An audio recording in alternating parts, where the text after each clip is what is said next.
Tim, Meredith, and Stevie. All of Grimerica Nation would like to say congratulations on your engagement.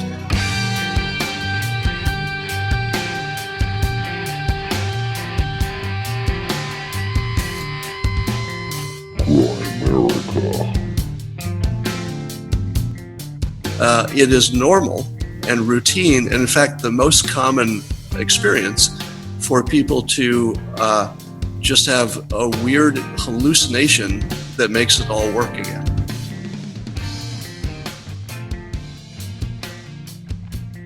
Okay, guys, welcome back to the Grimerica Show.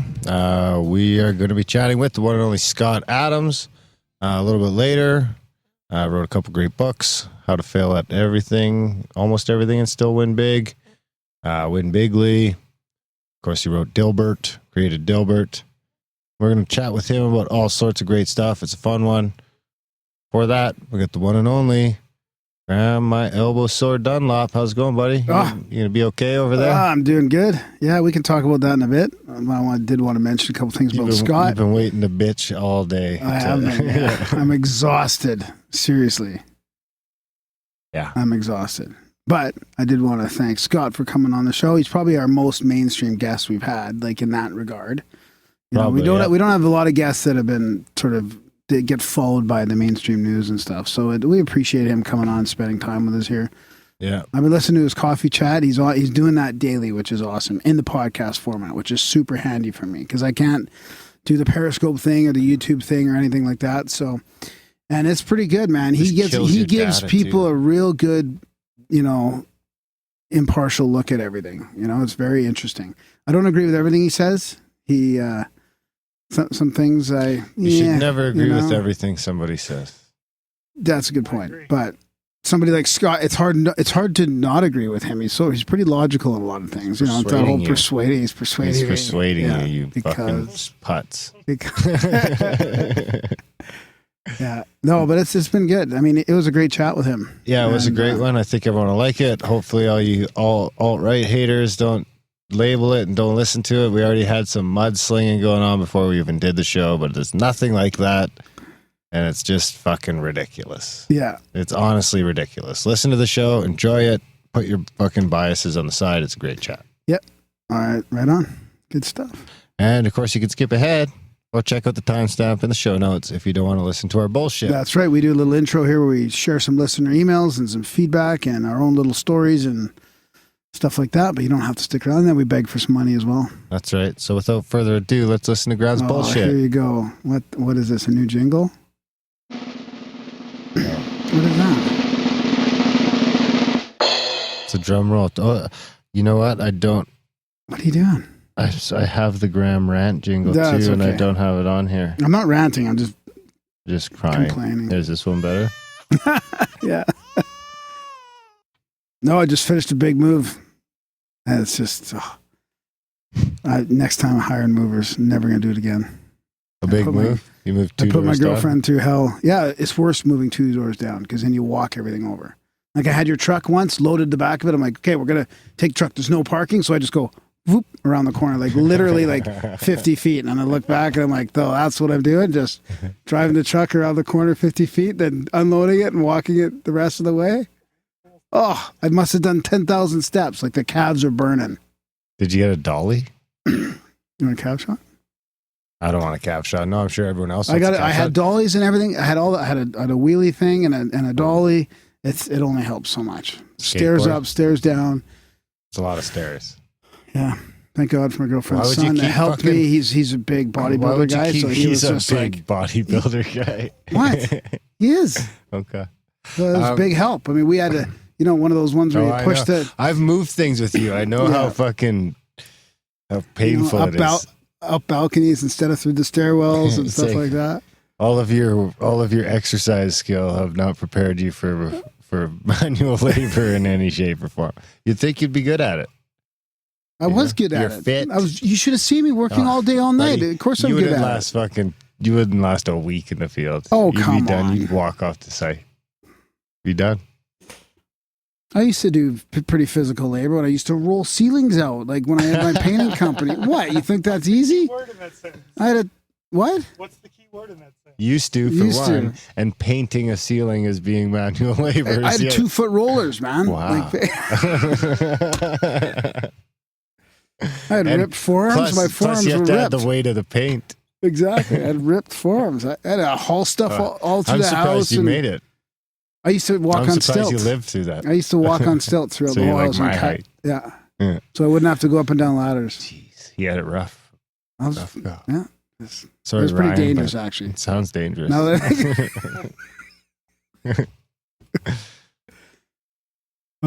so, what do you want to do? Are you got done bitching? I'm done bitching. Yeah, whatever. I'm just saying. You're just saying. That's all that? I mean, wait, it's anticlimactic. What do you want me to say? What do you want me to say? You'd start bitching about moving a little bit and then like, I'm going to save it for the show. But everything you told me, you already told me. Figured you'd have some nuggets or something falling down the stairs or you got peed on. Yeah, a cat peed on me last night. It was one of the first nights in the new place. Put it this way, it's a smaller place.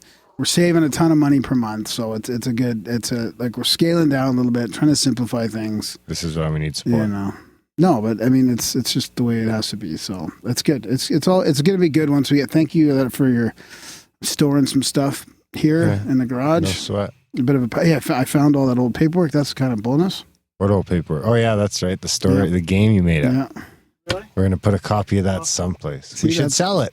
I kept all my old Rebranded tapes. as Grimerica Wrestles. I kept my old tapes and CDs too. I got those. Sell it on eBay. Then we'll have the original manuscript. See, when you keep stuff that long, you don't want to get rid of it because you've already kept it for 25, 30 years. So you're thinking eventually this has to be This is how fucking right? hoarders get started. Right? Yeah.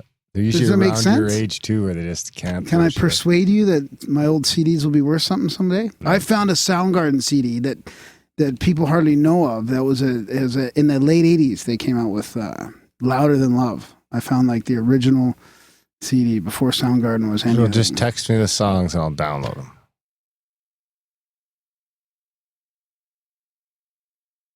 It's not the same. Okay. I was thinking of songs where there's a bunch of inappropriate ones that went through my head that I don't want to say on the show. It's not fucking vinyl. If we were talking vinyl, I might give you some credit that it's not the same. Yeah, I know. But a CD's playing a digital file. What about tapes? Cassette tapes. I have a lot of those too. They're shit. 80s hairband tapes and stuff. Do you know how many fucking 80s hairband tapes there are scattered across North America? They're not going to be worth something someday? Hundreds of fucking millions. As soon as I get rid of them, they're going to all of a sudden get popular and they're going to be worth something. I mean, No chance. I'm sorry.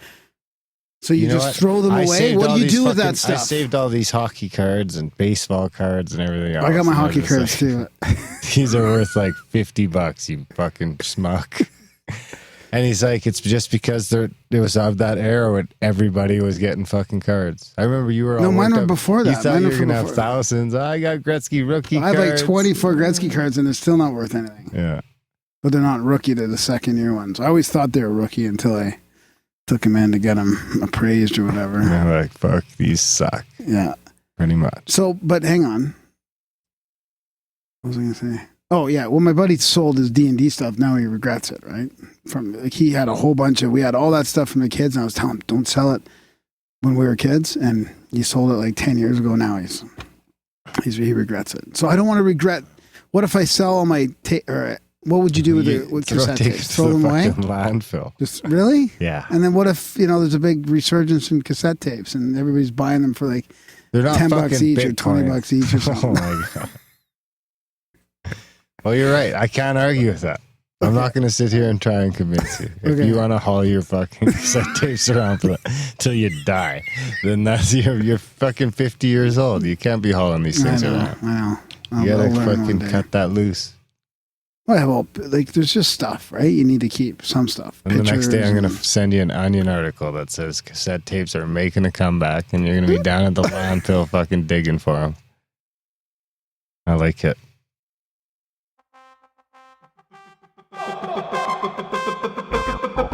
Bingo, bango, social media jingle.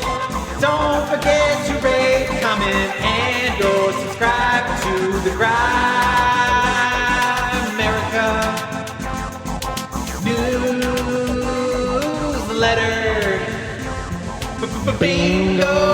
jingle. Social media That is one of the best jingles, isn't it? Don't forget to I have an email to read that's the title of it. I guess it's stuck in people's heads. That one has to grow on you. A lot of people don't like that jingle, but it'll grow on you. Yeah. Okay. Go for it. You want to start with the email? Oh, Might as sure. well. Sure. Song's just played. You've already ruined the rhythm. What do you mean? Okay. You wouldn't understand. So, bingo bango, please don't mention my company. My name is fine. So, it is nice when we get emails to, if you don't want me to say your name, please say so at the Or beginning. don't even put your name in it. Well, I finally took Make up the a time to reach out and say thanks. The guilt is eating at me. I'm on my second run through your podcast and still haven't contributed. I've gone from living on the street to having a deadly job, salary, etc., and being totally content inside. I will send you some money soon. You guys are the bomb, and the fact that you're just down the road gets me even more excited that like-minded people are close by. So I'm from Vancouver Island, but I live here now. I'm a loving, Live where? compassionate in Alberta. NDE, empath, Kundalini teacher in recovery, and an astral traveler. Astral traveling is very easy. Your guest that spoke on it didn't mention the easiest way to get out of your body, which really surprised me. And he doesn't tell me what it is. He's been stabbed at, shot at, died a few times, spent lots of time on the street. I've had a tough go with life, but for some reason I'm still here. You guys are doing a great thing, and I'm proud to call myself a Grimerican. I would love to catch up with you guys next time I'm down in Calgary. The CSETI thing would be a blast. And if you guys come this way, let me know. I've got lots of space. Please, if there's anything going on in our province that you feel I would enjoy, please keep me in the loop and I'll do the same. Don't know why I've waited so long to reach out. So he's got a little synchro here. So it was February and I work at Chetwynd on the Family Day long weekend. I started You listening weren't to supposed to mention his company. that's a you should know. You've been in Alberta longer than I have. That's a town, Chetwynd. Oh. So I started listening to a podcast on my Chetwynd. second trip through, and you guys were talking about having family dinners on the Saturday of Family Day weekend. You guys had mentioned that as being tomorrow, which meant it was Friday. I looked down at my watch, and it was Friday of the Family Day long weekend, only a year or two later. Anyway, a little cheesy, but cool nonetheless. Gentlemen, I think you have gotten me dialed back in and saved me a few times. Lots of love and appreciation for your hard work. Maybe I can come teach you guys some Kundalini for a trade. Hopefully I hear back and we cross paths. If I can contribute in any way, please ask. That was from Ed. thanks, Ed. We appreciate that. We'd love to do some Kundalini too. Yeah. We figure it out. Till then, check out grimerica.ca/support. There's a ton of options over there. Is that what I got? No, I got some other ones for later, but yeah, go ahead. Under the social media jangle. So we have here on the Scott Adams video. Oh boy. When you say I will get, you're affirming that you currently don't have. Affirm I have. I know that's a tough one, man. I always flip flop back and forth, and I think that's my problem. I got to stick with one or the other. Here, this one's on a brief history of weather manipulation with Jim Lee. The host seemed to not know what an NACI was. So yeah, you're right. The fucking host doesn't know what that is. I still don't know what that is. What's a knackle? An NACI? I don't know. Are they talking about you, obviously? Bro, do you know what it is? You're the host. NACI? Well, I know, but I know more about weather modification than Darren does. From Gnarly Boys National Productions. Academy of Climate Change Institute? Probably. National Academy of Go Fuck Yourself. From Gnarly Boy Productions. I love this show so much. From our buddy Steve Burnson. I don't know. STVBR. Oh, by the way, Stevie said yes. So we got our first Grimerican union. Well, we got to explain that to people. Well, we have to the last episode, we bring some played a context to this proposal. stuff. Yeah. From, A wedding proposal. I forget her name. Margaret? Meredith? Meredith. Attaboy. So Meredith asked Stevie, her boyfriend, to marry her, and he said yes. We played her jingle on the show, and so he got the proposal by listening to the podcast. That would have been pretty cool, actually. Yeah. And then I think when he listened, she was standing there on her knee. Because I told her the timestamp. really? I told her the timestamp and everything, so she was ready for it. That's pretty cool. Yeah. They've invited you down to marry them. I don't know if you probably have to take like a course or something. I was wondering about Yeah, that. you have to, yeah. Just bring my. Could I bring my? You can get certified. But I don't know. Could I Maybe bring my Sir Grey of Grimerica There you from go. No Agenda? where you're no I agenda W- ring. yeah. Yeah. I don't know how it works. Maybe in Kansas, fucking anything goes. We should ask Ryan from Kansas, or we could ask Sam. Would you seriously consider it? Oh, I can't even think about traveling for stuff right now, to be honest. But when would it be? I don't know. It's got to It be. was next year, If maybe. it's a year or two out. Yeah, maybe. Consider it, eh? We'll put you Yeah. through a little weekend course. Send you down. I'll meet you there. Fucking You're doing the strap a little- ceremony. Strap a little GoPro to him. Fuck yeah! I'll videotape the whole affair. Yeah. America now owns the rights to your wedding. Yeah, well, everyone's got to sign a fucking thing on the way in. I think it'd be neat. We'll send you down. We won't. We don't need to film anything, but it'd be pretty funny if you married some people. I want to at least release the audio. That would be pretty cool. Then you could be like a pastor. Pasture? You're not out to pasture just yet. You could be a pastor. Pastor? I don't even know her. That was terrible. Yeah. All right. Ready for more? Well, I was going, wasn't I? Wasn't it me? I think you're done with the social media, aren't you? Fuck, I love this show and the jingles, but y'all suck at playing rain sticks. Oh, Now there will probably be a 20-year drought. Thanks a lot, jerks. Actually, it's been hailing like a mouth. Sending you good vibes. I forget where I don't even remember where we were sending them. Oh, to BC, did it rain? It hailed here. was it for BC or California? I don't know. We're being warned not to quit abusing the rain sticks, you novices. How are we abusing it if we do it once? I don't know. It's not like we're doing it every We show. don't have a ticket. But I'm the only fucking Indian certified. in the bunch. Yeah. I'm gonna But get they're a not ticket. Indian, the rain sticks, are they? I think they're Yeah. Eastern. I think they're from the East. They're not from native North American. Indian. It's okay, bro. Don't let your white privilege back into a What? It's okay to say Indian. I said it. No, you didn't. Say it. Say it. Well, the rain stick's not from North America, I don't think, is Hey it? Siri, where do rain sticks come from? Like Indonesia or something. Here's what I found on the web for where do rain sticks come from. Have a look. Read it to me, you fuck. Say Indian. Indian. There you go. Call me an Indian. You're an Indian.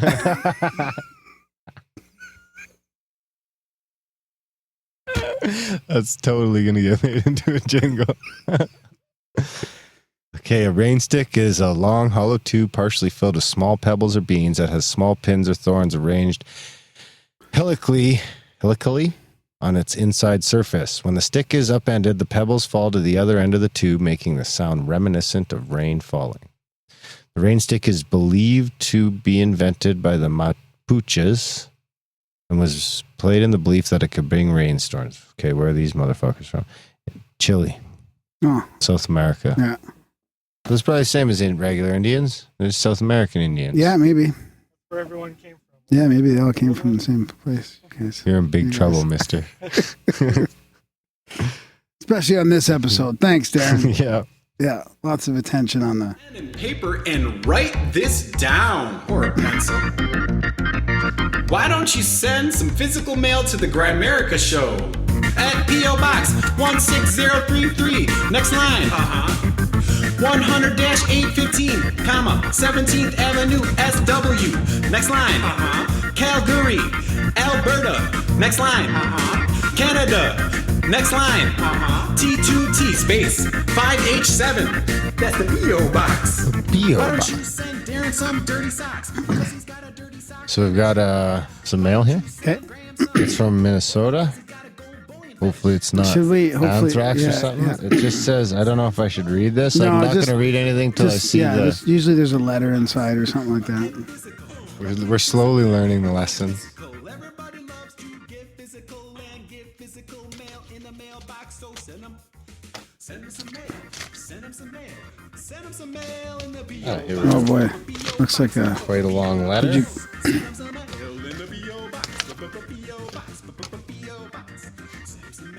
We got some newspaper some clippings. newspaper clippings of Bigfoot. I'll put that on the wall behind me there. Ooh, fucking badass Bigfoot pen. Oh, nice. Look at that thing. I wrote on the newspaper. Was that a bad idea? Look at that thing. That thing's got some weight to it. Oh, hold it up to the camera. For those of you who don't know, we have a YouTube channel. And we got some buttons. Buttons. Now I get to pick which one first. Ooh, you can have the trifecta. It is nice to get stuff in the mail. Thanks. Oh, it's always nice to get stuff in the mail. We got this Seeking Bigfoot. More than 300 participants attend Sasquatch conference. After last year's inaugural Bigfoot gathering, organizers realized they were going to need a bigger venue. The second annual Marinette Menominee Bigfoot Convention, Bigfoot Convention was held at the Whistle Stop Pullman Center near Menominee. The event drew some 300 participants from Michigan, Wisconsin, and from states as far away as Tennessee. How old? When's that from? This is, I don't know, July 2018. Wow. Yeah. And there's a picture of Mystery Town, USA. That's where the buttons are from. I'm assuming that will be something in this letter that relates to Mystery Town, USA. So here we have Wednesday, July 18th, so about 2 weeks ago. Dear Darren and Graham, I've been a long-time listener and supporter. Thank you very much for the support. And felt the need to write some snail mail, so I hope this hodgepodge of a letter finds you both well. To get this thing rolling, Darren, I can only imagine that the new legal status of the lovely herb in Canada is opening some doors for a wider variety of strains for your smoking pleasure. Here in Minneapolis, we are in the process of decriminalizing possession, since the cops have been spending an inordinate amount of time arresting people simply for having a good time. At least our new chief of police has some common sense. Yep. I've actually been medical for a year and a half or so I've had access to all those yummy strains for a while now. But I appreciate you looking out for me. Next time I go to Minneapolis, I can get it from a reputable sources such as yourself instead of a limo driver. Technically, it was like a car driver, I guess. He hooked it up, though. Yeah. Moving on, my family and I were recently on an RV camping vacation. We drove east towards the Indiana Dunes, up north to Sleeping Bear in Michigan, over to Mackinac Island, and west across the Upper Peninsula of Michigan, also known as Bigfoot Country. We had a great time hauling ass in the rented 20... See, Michigan's like... Doesn't strike me as... That's like my home turf. Yeah, probably. Yeah, it's probably. Is that Bigfoot country? I always thought the Pacific Northwest. Yeah, but that's mainly. But it's spread. If you look at the Bigfoot map, which I saw the other day, all over North America, except for a little spot in the center, kind of like the prairies. Calgary. Like it's kind of just not really in the prairies, but everywhere else. Yeah. Brody's laughing at us. Downtown Calgary comment. We had. See, I appreciate that you catch that. Most people let those slip by. We had a great time hauling ass in the rented 26-footer motorhome. A first for us, as we usually camp in our tents. Needless to say, we could not pass up anything that resembled something out of the ordinary, so we took a pause at Mystery Town, USA, located in Mackinac City, Michigan. We didn't get beyond the gift shop as most of the mystery exhibits, i.e. Loch Ness, Area 51, Sasquatch, etc., seemed rather unsophisticated compared to the level of intellect found on your podcast. However, we enjoyed talking with the owner and appreciated that they were working on opening some people's minds to something beyond the realm of our everyday mundane existence. As a token of my appreciation to the two of you, I've included a Bigfoot pen, a couple of Mystery Town buttons, and an article about the second annual Marinette Menominee Bigfoot Convention, which drew over 300 attendees. I read the headline and the sub-headline. To round things out, I have a synchronicity to share that took place during one of our last days while camping. On Tuesday, July 10th, my wife and I took our kids left our kids in safe hands with a family friend, and decided to take a walk from the municipal campground in Washburn, Wisconsin, up to the South Shore Brewery Tap House. My mom used to live in the area, so we have had their beer before, and we were once again looking forward to their award-winning nut brown ale. A well-earned libation after the long, hot days we had been experiencing. We ordered our beers and began chatting up the bartender and anyone else who sat in the bar stool next to us. Soon enough, a middle-aged man named Troy sat down and asked if we had been mountain biking in the area. I said no and told him we were rounding out our vacation and we'd be heading back to the Twin Cities, Minneapolis, St. Paul, soon. He told us that he was retired and that he divided his time between Washburn and the Twin Cities. He was a bit younger than my 51 years, so I asked how he could be retired. He explained that after college, he made his way up to Alaska and worked odd jobs to pay off his student loans, which got him on the path to owning a business. Selling said business and retiring. I asked him where he lived in Alaska, and he said Fairbanks. Isn't Numbnuts from Fairbanks? I asked where in Fairbanks, and he said College Road. I told him that my brother used to live on Army Road before he died suddenly in a car accident nearly 17 years ago. Troy said he knew a guy named Henrik who built houses on Army Road. I was stunned. I explained to him that Henrik was my brother Eric's best friend and that they were in business together. Now, this better not be fucking two-sided. Okay. Now the three of us were flabbergasted. Memories now jogged. Troy went on to reminisce about amazing parties at my brother's cabin on Army Road, drum circles, hot saunas, weed, sled dogs, and music. We shared a few more stories, all the while astounded that Troy knew Eric. It was comforting for me to hear my brother's spirit communicate across space and time all these years later. Troy and I exchanged our contact information, and he let me know that he'll be relating our chat with Henrik, whom he occasionally visits. In the meantime, I am composing a letter to Troy thanking him for sharing an Eric moment with me. If you've read this far, thanks, and feel free to share as little, as much, or none of this on the podcast. You make the call. That should definitely be at the front, but it's okay because he said it's okay to share. But can you imagine if it said don't read this anymore?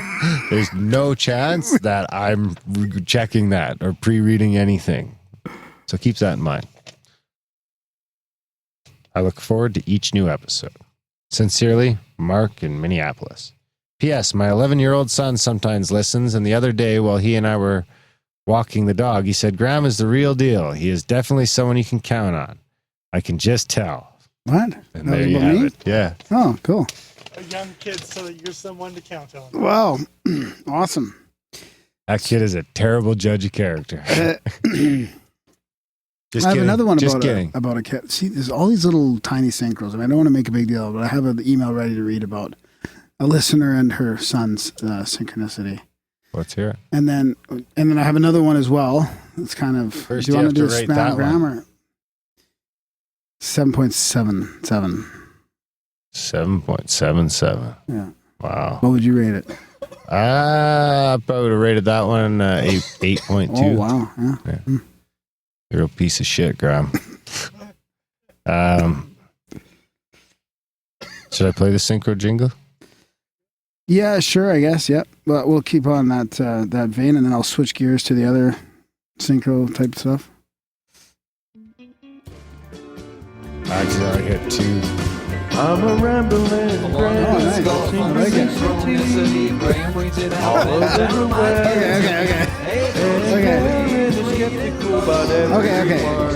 Okay. My two favorite synchro jingles playing at once. All right. Hey guys, just wanted to share a small synchro that happened a few days ago. About a week ago, I gave my son my debit card and told him he was in charge of the family's money from now on. That included paying the bills and spending any extra money. He's only 8 years old, but man, did he love the new responsibility. Of course, I see over all this and have the final say. He decided he wants to set aside money over the next few months to buy a bull for his ranch. It's just an empty piece of property we purchased with our tax money this year, but I added his name to the deed, so he has ownership and the responsibility. So while we were talking about money, we brought up wanting to open up a bank account. just for him so he has his own saving to spend on his ranch supplies. So we set the date for me to take him on Monday and headed out that morning after they opened. On the ride to town, my son asked me what flag I like the best. I said the Canadian one, of course. I love the maple leaf on it and its simplicity. He told me he liked the Brazilian flag because his two favorite bull riders are an American and a Brazilian man. I asked what he liked about the flag, and he told me the colors and gave me an outline of what it looked like. I told him I thought it had red in it, but he said he didn't think so. So we quickly Googled the flag and took a turn checking it out. Skipped to the bank. We were sitting at a really nice lady's desk as she explained to my son all about how the bank runs and what comes with having an account. I was checking out everything on her desk and saw her nameplate, and it says she speaks both Spanish and Portuguese. So I said out loud, "Oh, you speak Portuguese as well?" She said, "Oh, yes, I'm from Brazil." I told her that's funny because we were just talking about the Brazil flag on the way to the bank. So she reached under her desk and unfolded her Brazilian flag to ask my son, "This flag?" We live in Southwest Utah, and we don't have too much diversity around here, so it was fun sharing a synchro with my son like that. Thanks for taking the time to read our story. I've been thankful for such a great show you guys provide us with. Listeners, please support them if you don't already. Have a great day. And that's from Amanda in Cedar City, Utah. There you have it. Support the show. So what do you think? You got to rate that guy. I'll give him a 7.77. Come on. It's a kid. I don't know. It's a what? 6.8. All right. Does a kid listen? Sometimes. That shouldn't make it. That shouldn't make a difference, Darren. You can tell this guy don't have kids. But yeah, that's pretty interesting. How that all comes up, and then they go to the bank. I think it's cool how she just like had a flag. I know, that's the thing. Right? Hey, That's here's like a a level of Brazilian pride. flag. Like, come on. It's just, I just because of that now, I just imagine all Brazilians having a flag Yeah. somewhere That's on them. incredibly racist. Oh yeah, incredibly. But that's also why it's funny. Continue. So, well, the other thing, That's I mean, it, this you're is done? kind of a spam gram thing, but I mean, I did want to read this email out. Now, I have another email from Allie that I want to read later. It's another synchronicity, but what happened sometimes, and I didn't plan on reading this on the show, but as I was on my way to the studio, I saw in our chats, which we should talk about as well, Grimerica.ca/chats. is book club stuff, right? Right. And I got Right. 2 emails Why don't today. you make a whole song of Graham just going right? Shut up. Right. So I had 2 emails today. Right. Didn't Mac just start the book club today? That's what I'm trying to get at. Oh, That did I I'm ruin trying it? to tell you the backstory Oh, about I this, ruined your right? crescendo. Crescendo, yeah, my apex or whatever, or my Climax. climax. You had a hard time saying that, didn't you? Climax. So where am I? So, anyways, I got 2 emails. Okay. About books. Okay. So I thought, and then I get the thing in the chat on the way to the studio about books. So I'm going to read this one. Graham's, excuse me. Graham, super stoked with your email. It made my day. I seriously tell anyone and everyone about you guys. I can't get enough. I want to enter the matrix so I can download all of your shows in a few seconds. Hey, I was wondering Then something. you have nothing left to listen I'm an to. avid reader, and every time you guys or a guest mention a book, I scramble to write it down. Actually, I'm just going to cut in here for a second and say I do put most of the books, even if we talk about them, that they aren't the guest books, there's links in the show notes usually. So most of the time, if you don't have to write them down, just go to the show notes, click on it, and you can add it that way. So anyways, unfortunately, most times I'm driving or too busy to do so. I also know you have a bookcase full of cool books. I thought I took a picture of that somewhere. There's multiple pictures of it on Twitter. Yeah, I haven't At even least. I haven't even replied to this yet, but I do have a couple pictures. So she says, "Can I help you guys catalog them?" What I was thinking was I could start a Grimerica Goodreads account. Are you familiar with Goodreads? So sometimes I link to our guest books like through Sometimes Goodreads. I get quotes from Goodreads. Yeah. I'm trying to inspire motherfuckers. Yeah. So it's a site where you can record the books you have read, want to read, and lots of other cool bookish stuff. I can go through each of your episodes and enter every book you're trying to promote onto Goodreads. Also, if you send me pics of your books in the bookshelf, I can record those as well. I figure taking pics would take you a lot less time than writing them down. I well and truly don't mind if you'd rather not. I was just thinking of how else I can help you guys, and I love books, so that option seemed obvious, but no worries at all if you don't want to bother. Here's my Goodreads if you're not familiar with the setup, and she linked to it. She says, I don't want to be all fangirly, but I could totally yap to you guys all day. I won't though, I swear. It's just so cool to chat with someone with the same ideals and beliefs. I love how open you guys are. I'll show some control and end my email here. I hope you have a good weekend. So, yeah, that seems like a pretty cool idea. Sure. And then I got a whole list of books that we can add to that. I mean, I didn't know much about it, but looking at it, that seems like we're a good place for our sort of books and our guest books and all the books on our bookshelf. We should put them on there. Yes. I mean, I don't want to put that all on her, but that would be a cool way to support the show. Yeah. So then what? Send it to so her. then what happened in the? I'll copy paste all the books I'm working on with you. What happened in the chats with the book club thing? Chats. I don't know. I haven't read it yet. I think Max started a book club where everyone just posts their favorite book. Oh, I know what it is. So there's a channel in our chats for book club, right? That's right. So I'll put, we can sort of link the two together. Something, maybe put a pinned link to the Goodreads in the chat or vice versa or whatever you do. We'll see how it goes. So then I got another email today. See how it degrades. This is from our friend, our retired couple, motorhoming around.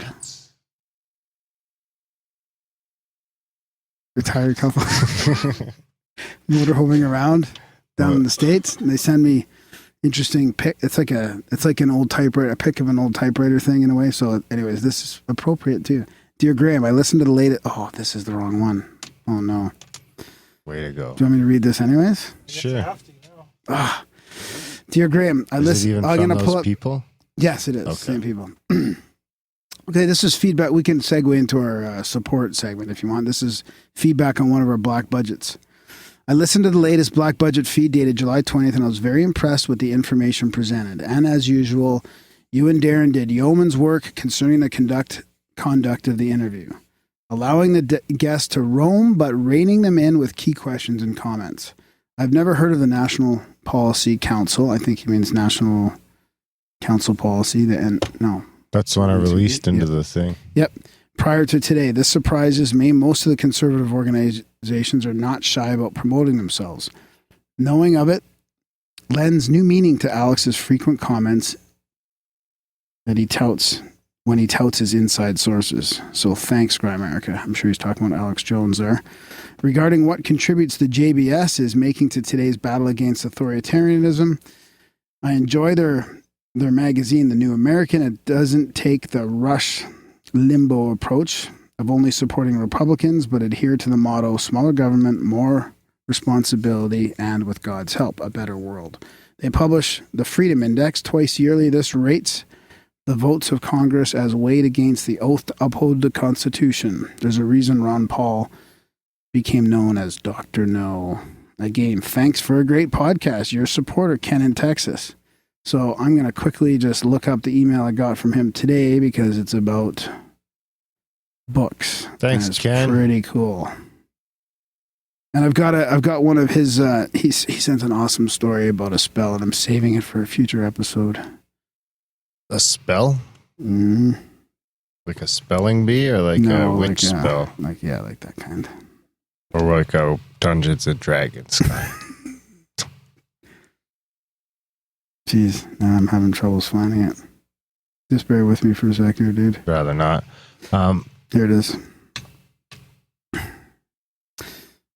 So, am I still this is so weird that it came today. So weird, man. Well, it is. I mean, and then the book club thing all in one day? Book club's a lot older than one day, bro. Why books? The digital revolution has not been kind to books. They say, or is that may? It's hard to read this sometimes. I don't think that's They may true. soon be a relic of the past. I know, but just bear with me. No, you've lost me. Imagine you lived during the time when information was conveyed through the use of scrolls. Another D&D reference, if you want to take it that way. Fuck off. Scrolls. Along come books. First you scoff. Books, they'll never catch on. Then rationalize, well, They are easier to store, finally, except I guess books are here to stay. I've experienced a version of this process. It was accompanied by a sense of wonder. How can this be? Access to information from around the world on my phone? However, the digits which replace paper are lacking one vital characteristic. Put simply, they don't exist. Books do. Books present quite a problem for those who wish to control access to information. The content is impossible to change and may be accessed without anyone's knowledge or permission. This has to give authoritarians nightmares. In our market-based society, the demand for a product ensures its existence. If we don't buy books, they most certainly will not be available. Give books as gifts. Younger members of your family will benefit from less screen time. Start to expand your personal library. Previewing or reading an online version is a great way to make your purchases more satisfactory. Many people enjoy joining book clubs where selections are read, then discussed. Donate books to your local library. This makes sure that they're available to others. Support websites like LouRockwell.com that publish classic editions and bring back out-of-print works. Above all, keep a book by your bedside and your toilet. I added that in there. You did? Yeah. That's what you do most of your reading, isn't and it? enjoy the benefits of reading a real book. I agree. So would you rate that Grimerica Synchronicity of the book club day? 0.42. You're just being difficult now. 6.42. You're just being difficult. You want a better synchro? I don't know. You tell me. No, I'm not giving it to you. you. No chance. You should read books. I got one of those Kindle Paperweights. Not the same thing. It's still not the same thing. So I'll send a pic of the books on the bookshelf, and that'd be good. Classic book. They can't. Like, you might come to your house and you can burn it if you get cold. And cut a little part out to roll a joint if you need to. There's a million things you can do with a book, other than read it if you're in a pinch. Anyway, you should support the show like Ken does. Like most of these people that actually everyone who emailed in was a supporter. I think. Yeah, probably. Seemed like it.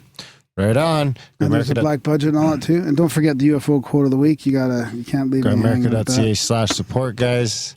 Make sure you sign up for something so that you can, like books, the Grimerica show could cease to exist without support. Check out Grimerica.ca/support. Weekly options, monthly options, yearly options, Patreon options, one-time donation option. You can support the show for less than the price of a bottle of water a month. We prefer you pick something higher, but we'll take that over nothing 100% of the time. Did you mention we're not sponsored or no ads, all that kind of stuff? No ads, not sponsored. Despite what you may have heard about Squatty Potty, they do not pay us any money. So Grimerica.ca/support, guys, if you can, when you can, because without it, shows like ours can't hack it. Live stream. Brody makes us mention the live stream. Wednesday nights. YouTube, right? Grimerica.ca/live. What's the best way for them to get notification? In the chats? Email? I didn't post anything in the chats, did you? You didn't post anything in the chats today? No. Subscribe to YouTube and click the bell button. And then most Wednesday nights, right when we start, I'll tweet it out. Yeah, you'll tweet it as well. And then the newsletter is another way to get access. Right. We'll notify you every week. I think we got to make sure that happens. Include Justin in that. Fuck yeah, that's right. So anyways, lots of different ways. And we should be like down to our last couple of UFO quotes. Darren and Graham going deep. It's a profound UFO quote of the week. Words to ponder and critique. It's a profound UFO quote of the week. I picked a good one here for this episode. Let's hear it. When the mysterious light first appeared, it was seen moving rapidly from the northeast and heading in a southwesterly direction. As it neared the southern boundary of the city of Sacramento, it turned directly towards the west, and after passing the city went south, being distinctly visible for upward of 20 minutes. That was the Deputy Secretary of State, California, George A. McKelvey, The San Francisco Call, November 25th. What year do you think? 1968. 1896. Really? Yeah. It was an airship, motherfucker. Yeah. Damn straight. All right, guys. Number 299. Next week's 300 from the road. Could be a total fucking train wreck. Tune in live. Won't be Wednesday. So Whenever you'll you have to want. watch the Twitters. Yeah. Wedding on Wednesday. I'll be in the sticks. Support the show, guys. Most of all, enjoy this chat with the one and only Scott Adams.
All right, so we got a special one tonight.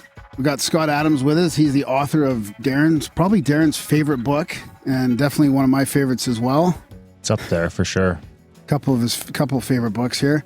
How to Fail at Almost Everything and Still Win Big. And he's also got another book, Win Bigly. Scott Adams he's been pushing out a podcast as well. It was what's the live feed there? Periscope. He had Coffee with Scott Adams through Periscope, and now he's putting it on podcast. So we get to hear him pretty much every day, and he's got a common sense approach to like figuring out the persuasion and, from both sides of what we're dealing with in the world today. So we're going to talk about all that stuff and self-improvement. And we're super happy to have you on the show, Scott. Thanks for coming on. Well, thanks for having me. I appreciate it. Like I was saying, like Darren, I think the book, like how to fail at almost everything and still win big. I remember where I was listening to it on audio. Did I listen to it first? Yeah, and then I think you listened to it and then read it. But yeah, I think that book has probably had the biggest impact I've seen on Darren since we've been doing this for like 5 years. That like, one or No More triggered. Mr. Nice Guy. Yeah, are the two probably out of the last like 50 books. Well, those are the two most profound books I've read in my life. I go back and forth. I just read the one again, actually. I listened to it and I just finished it today. How to Fail at Everything and Still Win. That one I've listened to probably 4 times now. I find that one's good to listen to like, once or twice a year and sort of, reinvest or reconnect with some of the content in there. So yeah, will probably, a lot of people have been hearing you probably talk about your new stuff all over the place lately, but this one will probably be touching back on that one quite a bit because it was a pretty big book around here anyway. Wow. Great. It's good to hear. Yeah. So where do you want to start, buddy? We'll start on the things that affected you in the book the most, maybe, and Scott can expand on those. Well, I think probably, now I can't remember how to pronounce the name of the syndrome that you had come down with when you weren't able to draw your comics. It was a spasmodic dysphonia, which was the voice problem, but a focal dystonia, which is sort of a cousin condition, affected my drawing hand. Yeah, I think that's when I really sort of focused in the book, and I was like, whoa, because I mean, obviously, I don't know how much you know about our show, but we tend to spend a lot of time talking about the woo-woo subjects and the stuff that you kind of can get yourself into trouble for talking about a little too much. But I mean, around here, we focus on that side of the universe. So as soon as I seen this book sort of starting to touch on that realm a little bit here and there and kind of using your hacking, it's almost like an early version of biohacking too, and being able to rewire your brain to beat, a condition that you'd been told there was no cure for. I was wondering if you could just kind of give our listeners a little rundown of that scenario. Yeah, so a little background. People don't know necessarily that I'm a trained hypnotist and also That's right. studied the ways of persuasion for decades. And so when I have problems, I often think, well, how could I rewire my brain to make a difference?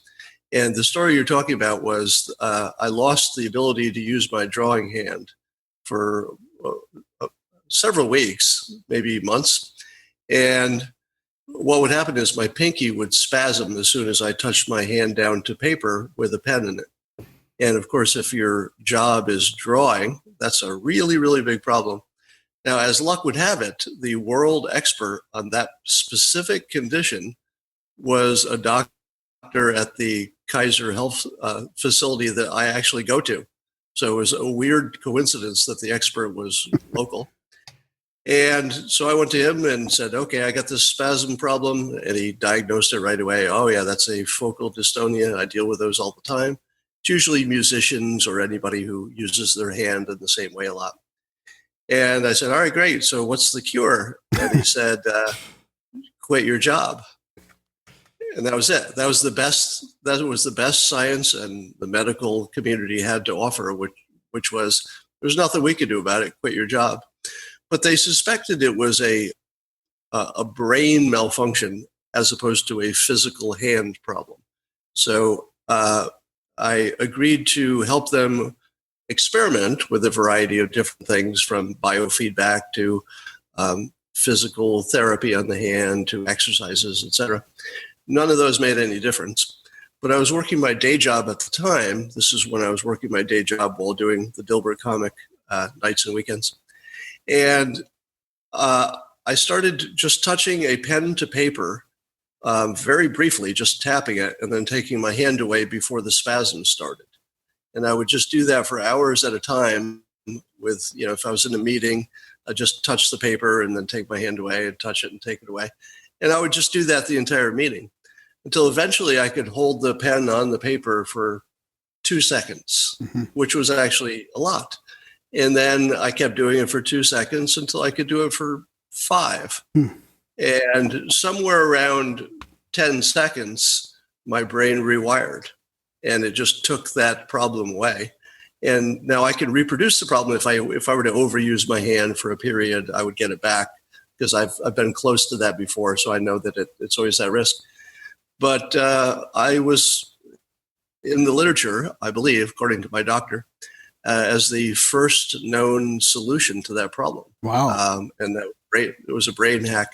And the way that I could confirm it was a brain problem and not a hand problem is that when I tried to draw left-handed, I'm mildly ambidextrous. So I thought, well, worst case scenario, I'll learn to draw left-handed better than I can. So some of the Dilbert comics were actually drawn left-handed during that time. But what I noticed is when I put my left hand, which did not have the problem, down to the paper, my right hand would spasm. So it was literally simply watching my hand touch a piece of paper was enough to make the other hand spasm. So that's how you know it was a brain problem. And brains are very elastic. So if you do the right combination of things, in this case, I was just doing the things that worked, meaning touching the paper before the spasm happened. And I would do it so many times that my brain just got apparently wired to do that. And it became my new habit, and the old habit just went away. Yeah, that's a great story. So did that affect your path from there on? Like, did that make you, look at things differently, change your attitude about things? Or was that part of the genesis to like getting to this book finally? Not finally, but you know what I mean?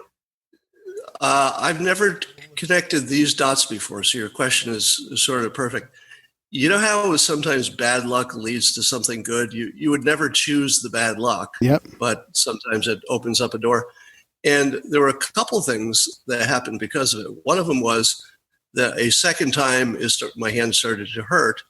And I thought, oh no, I've overused it again. I might recreate this problem. I started looking for another way to draw. And so I searched online and imagined that there was probably at this point some kind of a computer tablet situation. And because it was a brain problem, I reasoned that if I drew with the same hand that had a problem, with a stylus instead of a pen, and on a computer device instead of paper, that my brain might not recognize it as drawing. Yeah. And sure enough, there was a device called the Wacom Cintiq. Wacom is the company. And it was fairly new, and I got a demo model. They sent me one right away. And sure enough, I could draw like a regular artist draws. And because it wasn't a piece of paper, my brain didn't recognize it as a problem. And so here's the good news. Moving to the technology well before other cartoonists were doing it, it's fairly common to draw this way now using that same device. But at the time, I didn't know anybody who was doing it. But it probably cut my total workload by 50%. So there was a learning curve, but once I learned to draw with a computer, it just could do so many things of, resizing and copying and pasting. And there's just so many advantages. To draw a straight line is the easiest thing in the world. So that was the first advantage. So the bad news with my hand led to a 50% decrease in my workload. You can't get much better than that. But the second thing that happened was years later, when I lost my voice to a mysterious and incurable, we thought, problem called a vocal dystonia. And my doctors were baffled. They didn't know what it was. They didn't have a name for it. I figured that out by Googling it eventually. True story. But there was no cure. Nobody knew what it was. They thought it was a mental problem, etc. And one day, just in a moment of inspiration, I thought, I wonder if it has anything to do with that hand problem I had years ago, because they both had that same muscle spasm quality to them, but different parts of the body. So I Googled the term vocal dystonia, and that was close enough for Google to kick up spasmodic dysphonia. Different words, but there was enough of a connection that it found them. And then I played a little audio video clip of somebody with my same problem. And the moment I heard it, I thought, that's it. I found it, because it was somebody who had the exact same problem talking in the same way. And so I took that to my doctor. Now I had a name for it. That allowed me to follow this path to the one doctor in the world, one doctor who had an experimental surgery. And I went to visit him. He was down at UCLA, Dr. Gerald Burke. And he had cured a number of people, but it was still very experimental. Sometimes things went worse. So for some amount of people, maybe 15%, they might get worse and lose their chance to ever get better by the surgery. But other people got good results. So I decided to do the surgery.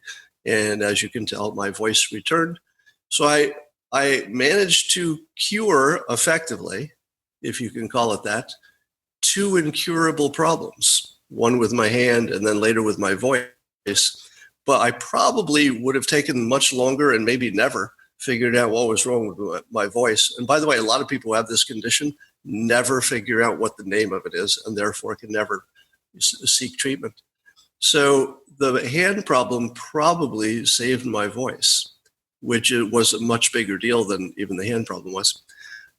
So 2 huge pieces of good luck, getting my voice back and then cutting my workload by half because I had an incurable medical problem that I also cured. So talk about things working out right. Yeah, no kidding. And then I think with the voice problems, I think you were like that as by that time is when you had started touching into affirmations and things like that. So, I mean, obviously it seems like I'd been doing affirmations for most of my life. And for those who don't know what that means, it just means repeating or writing down a specific vision of what you want to happen. So before I was rich or before I was a cartoonist, I was saying, I, Scott Adams, will be a syndicated cartoonist. And that happened. I said, I, Scott Adams, will have a #1 best-selling book. And that happened. I said, I, Scott Adams, will speak perfectly when I couldn't speak at all. So I would repeat that in a way that nobody could understand except me because I couldn't actually speak. But every time I drove, I would just repeat, I, Scott Adams, will speak perfectly. Now, I never spoke perfectly before, even before I had the problem. I didn't have a great voice. But now I do these periscopes, the online streaming video every day. And one of the most common comments I get is people say how much they like my voice. and that wasn't true before. Before, nobody said that, because part of recovering from that problem was learning proper voice technique. So I came out ahead voice-wise because I know how to produce proper voice as part of the process of making sure I don't re-injure my vocal cords. So I came out ahead on that too. Nice. So did that also change? So all those things, like getting over those obstacles and all, did that end up leading towards your book? Like having all that stuff happen, I mean, did that really change your paradigm at all? My life has been so unusual for my entire, well, really, including childhood. The number of things which have happened to me seem so far beyond what coincidence could explain, that either this is a giant simulation and somehow I've learned how to program it, or there's something to affirmations, or it's just some kind of weird selective memory that makes me think things are happening for me, but maybe they aren't. So whatever the answer is really interesting, but we don't know exactly what that is. All I know is that the number of things that have happened in my life that go just way beyond anything normal, it's just hard to explain through normal means. Now, have you noticed that happening outside of affirmations, or is it, I mean, I guess selective memory would be a big thing there, but does that crazy things, has it always been happening, or do you notice it more when you kind of tune into it? Well, the affirmations have preceded some amazing coincidences. I talk about some of them in the book, but I'll just mention. Well, before I had any money, before I was a cartoonist, I thought, well, I'm going to try an affirmation that I'll get together with a particular woman at work who was way out of my league, and I didn't even work in her department, and it seemed impossible. And then this huge series of coincidences happened that just put us together a bunch of times, and the next thing you know, I was going out with her. And I thought, well, okay, maybe I just underestimated my awesomeness, and that wasn't such a hard goal. And maybe I'm more appealing than I think I am, so maybe that wasn't unusual. So I thought, well, I'll try it with money. So I started an affirmation that I would get rich in the stock market. And I did that every day for a while. And one day I woke up literally in the middle of the night from not even a dream. I just sat up in my bed thinking, buy Chrysler stock. Now, this was a long time ago, and it was when Chrysler stock was in sort of a bankruptcy or near it, whatever the exact words were. And nobody was buying that stock. It was at its lowest point. And I tried to open a stock account to buy it, but my application got lost in the mail back when things had to be mailed.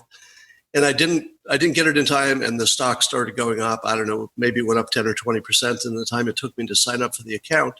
And I thought, darn, I was right, but I was too late. So I didn't buy it because I thought the big gain was the 10 or 20% that I had just observed.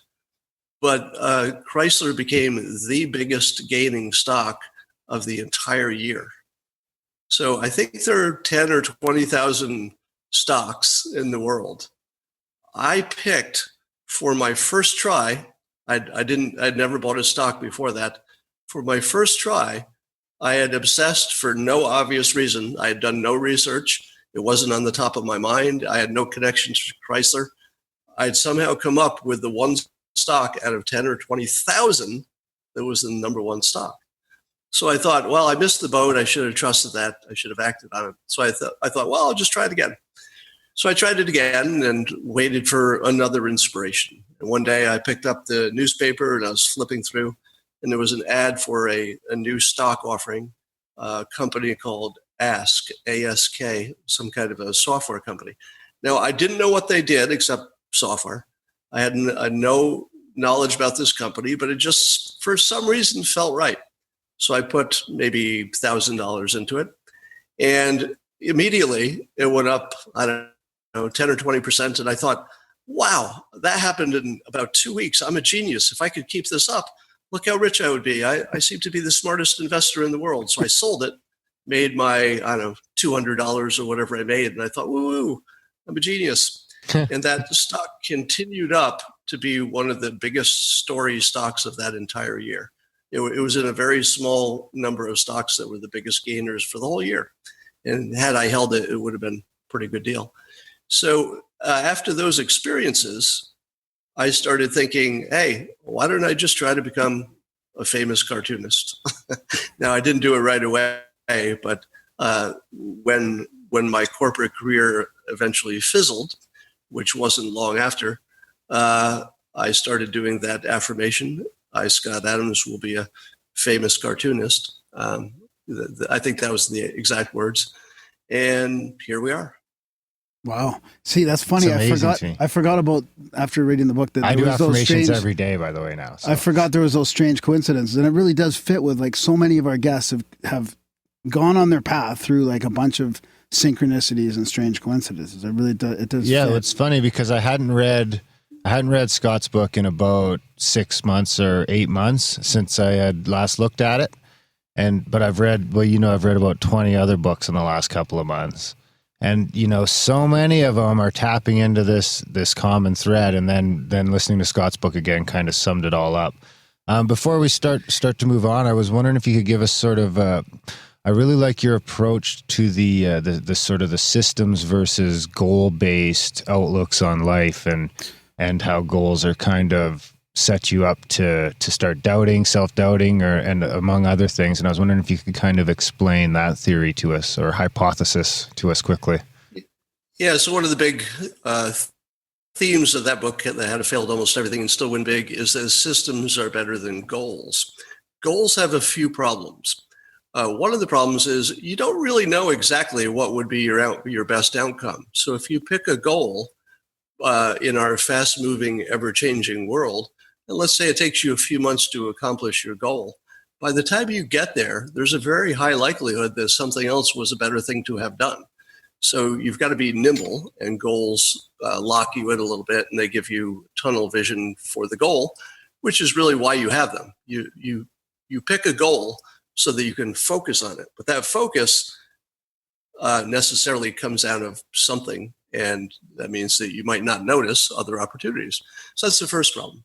The other problem is that if you're using willpower, let's say you're trying to improve your fitness or your diet, and you're saying, okay, my goal is to lose weight, and I'm going to do it by just putting that spoon down. I'm going to push myself away from the table. I'm going to try hard to resist that cookie. Well, we know that people don't do that very well. That's a process that is very flawed. Compare that to a system in which you take it as a lifelong process to learn as much as you can about which foods are better for you and which are worse.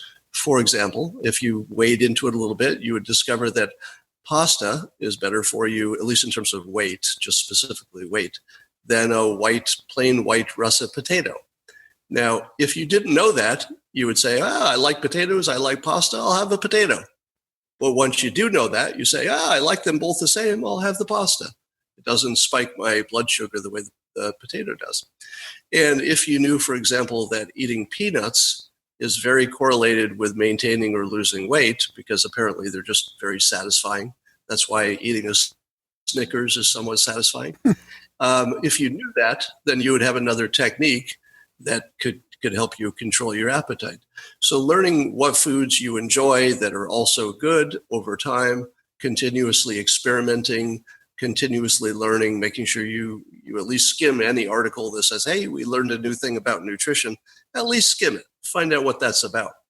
And once you have a base of knowledge about what to do and how to flavor your food so it tastes good and where to find it, a body of knowledge that you've built up over the years, it becomes actually easy to maintain your weight.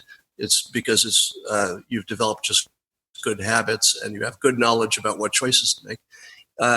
I noticed, for example, just sticking with the weight element of it, and by the way, this would apply to any category. I'm just using it for losing weight.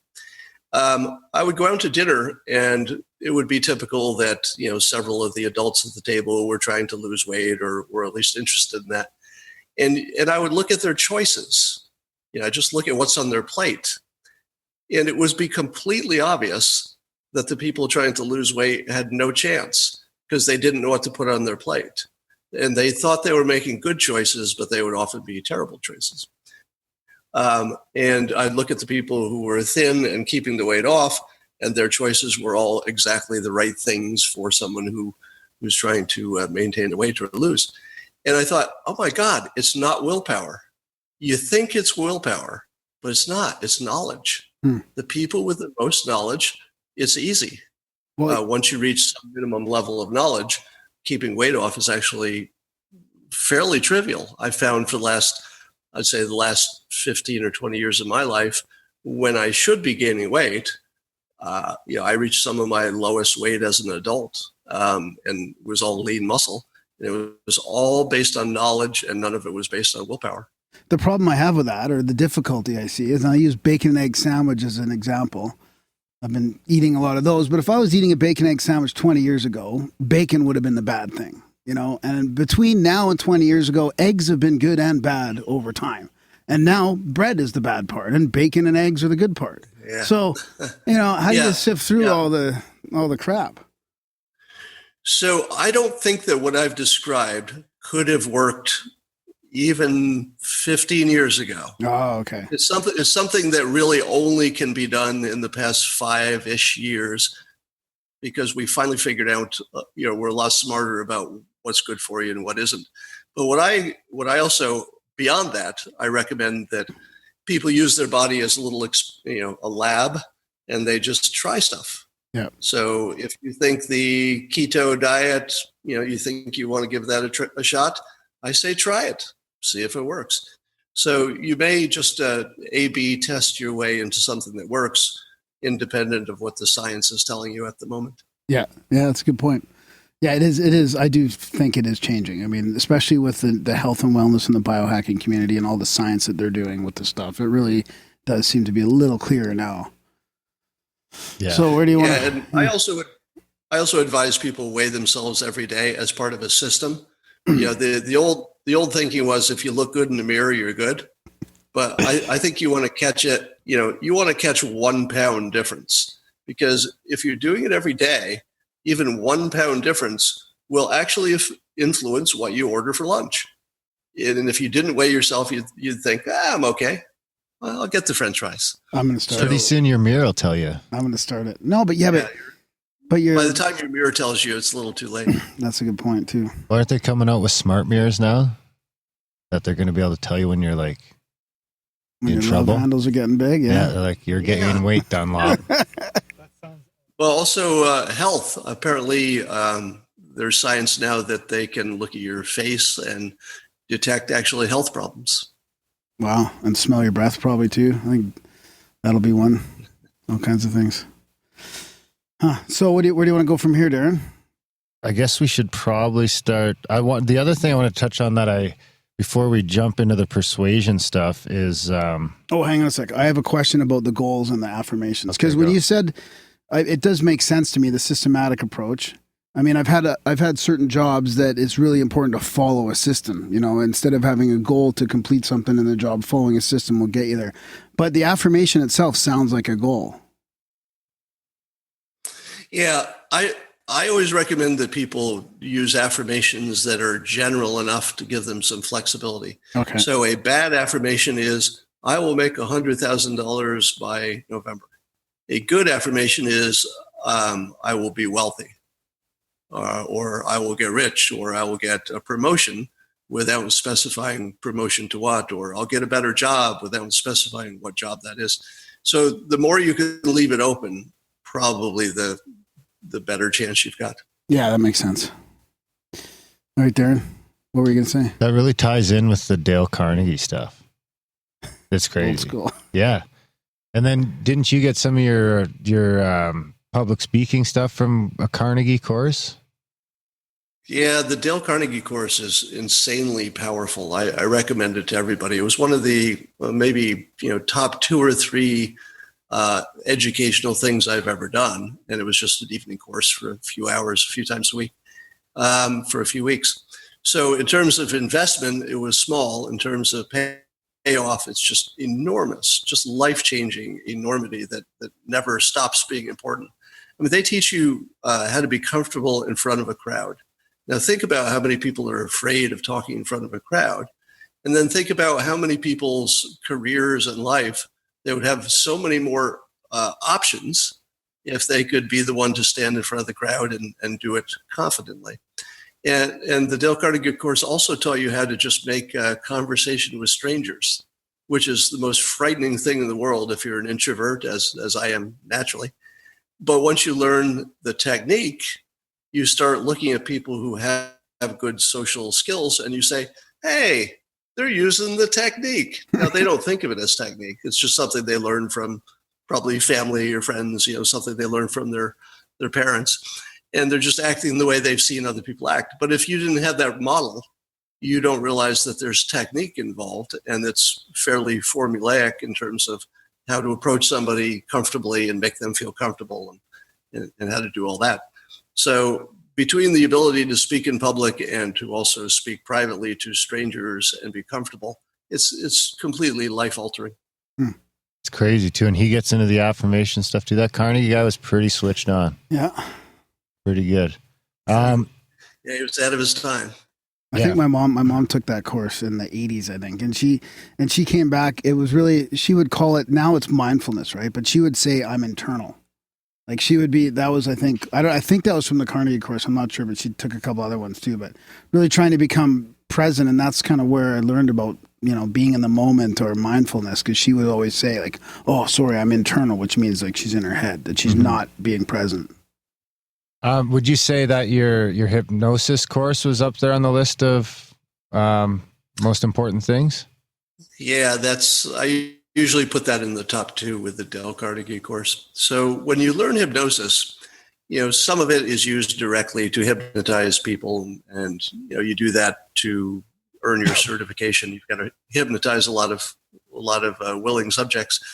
But the important part that came out of that was not that skill, because it's not something you use very often, but simply understanding how people are wired, and specifically what I call the moist robot view of the world. And that is the moist robot idea, is that humans are essentially just wet robots, the blood part making us wet, and that they can be reprogrammed. And there's more and more science that backs that up. Brains are far more programmable and modifiable than we used to imagine, and now it's fairly common knowledge. So learning that early allowed me to see people acting irrationally and to put it in perspective, which is, without the hypnosis training, if I saw somebody ignoring facts and arguing some way that looked crazy or emotional, I would say, well, if I use my facts and I've got good sources and I use my reason and common sense, I can convince this person. That never works. Maybe it's worked somewhere, but it so rarely works that reason and facts will change anybody's mind, that until you've actually gone through a sort of a hypnosis kind of experience, learning it in particular, you don't understand how irrational people are and how susceptible they are to suggestion.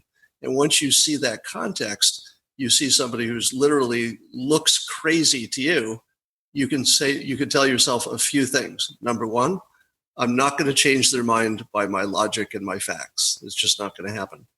Number two, I look like that to other people. And that's a huge awareness jump. The moment you say to yourself, it's not just other people. I look just like that to them. And they can't change my mind with their facts and reason either. Once you get that, you're at another level of understanding your world, and you can operate more efficiently because you understand it more clearly. It gives you, just better vision on what's really happening. So when I want to influence somebody, for example, instead of saying, here's my facts and my reasons, I'll start agreeing with them. It's like, oh, you feel like that? Yeah, I can see that. Yeah, the science does back up what you're saying. And I'll agree with as much of it as possible until they feel comfortable with me and we have some trust. Because you can't communicate at all until you develop trust. Because otherwise people will hear your words and they'll say, yeah, you're lying to me, or yeah, you're just saying that because, or you don't really believe that. They have to trust you before they trust the words and can actually hear them the way you're presenting them. So I will first build trust, and then that's just one of the tools of persuasion. There are lots of others, but then I'll dip into my toolbox to figure out what to do from that point on. But it is a completely different approach than the old approach where I thought, well, people are basically rational. So if I give them a good reason and a good argument, I'm going to change their mind. Never happens. How important is it for you to agree with him on the stuff that you genuinely agree with, or do you just fake your way through agreeing with stuff that you don't really agree with? Like, is that something that you have to, keep in mind? It's really hard to fake that. So what I do is I try to find some way that I can agree with it honestly. Genuinely, yeah.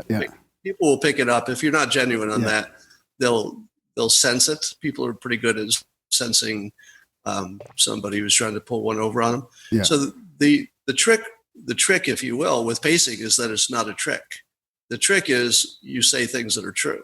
Yeah. If you say things that are not true and you're trying to pace, that's probably going to blow up on you.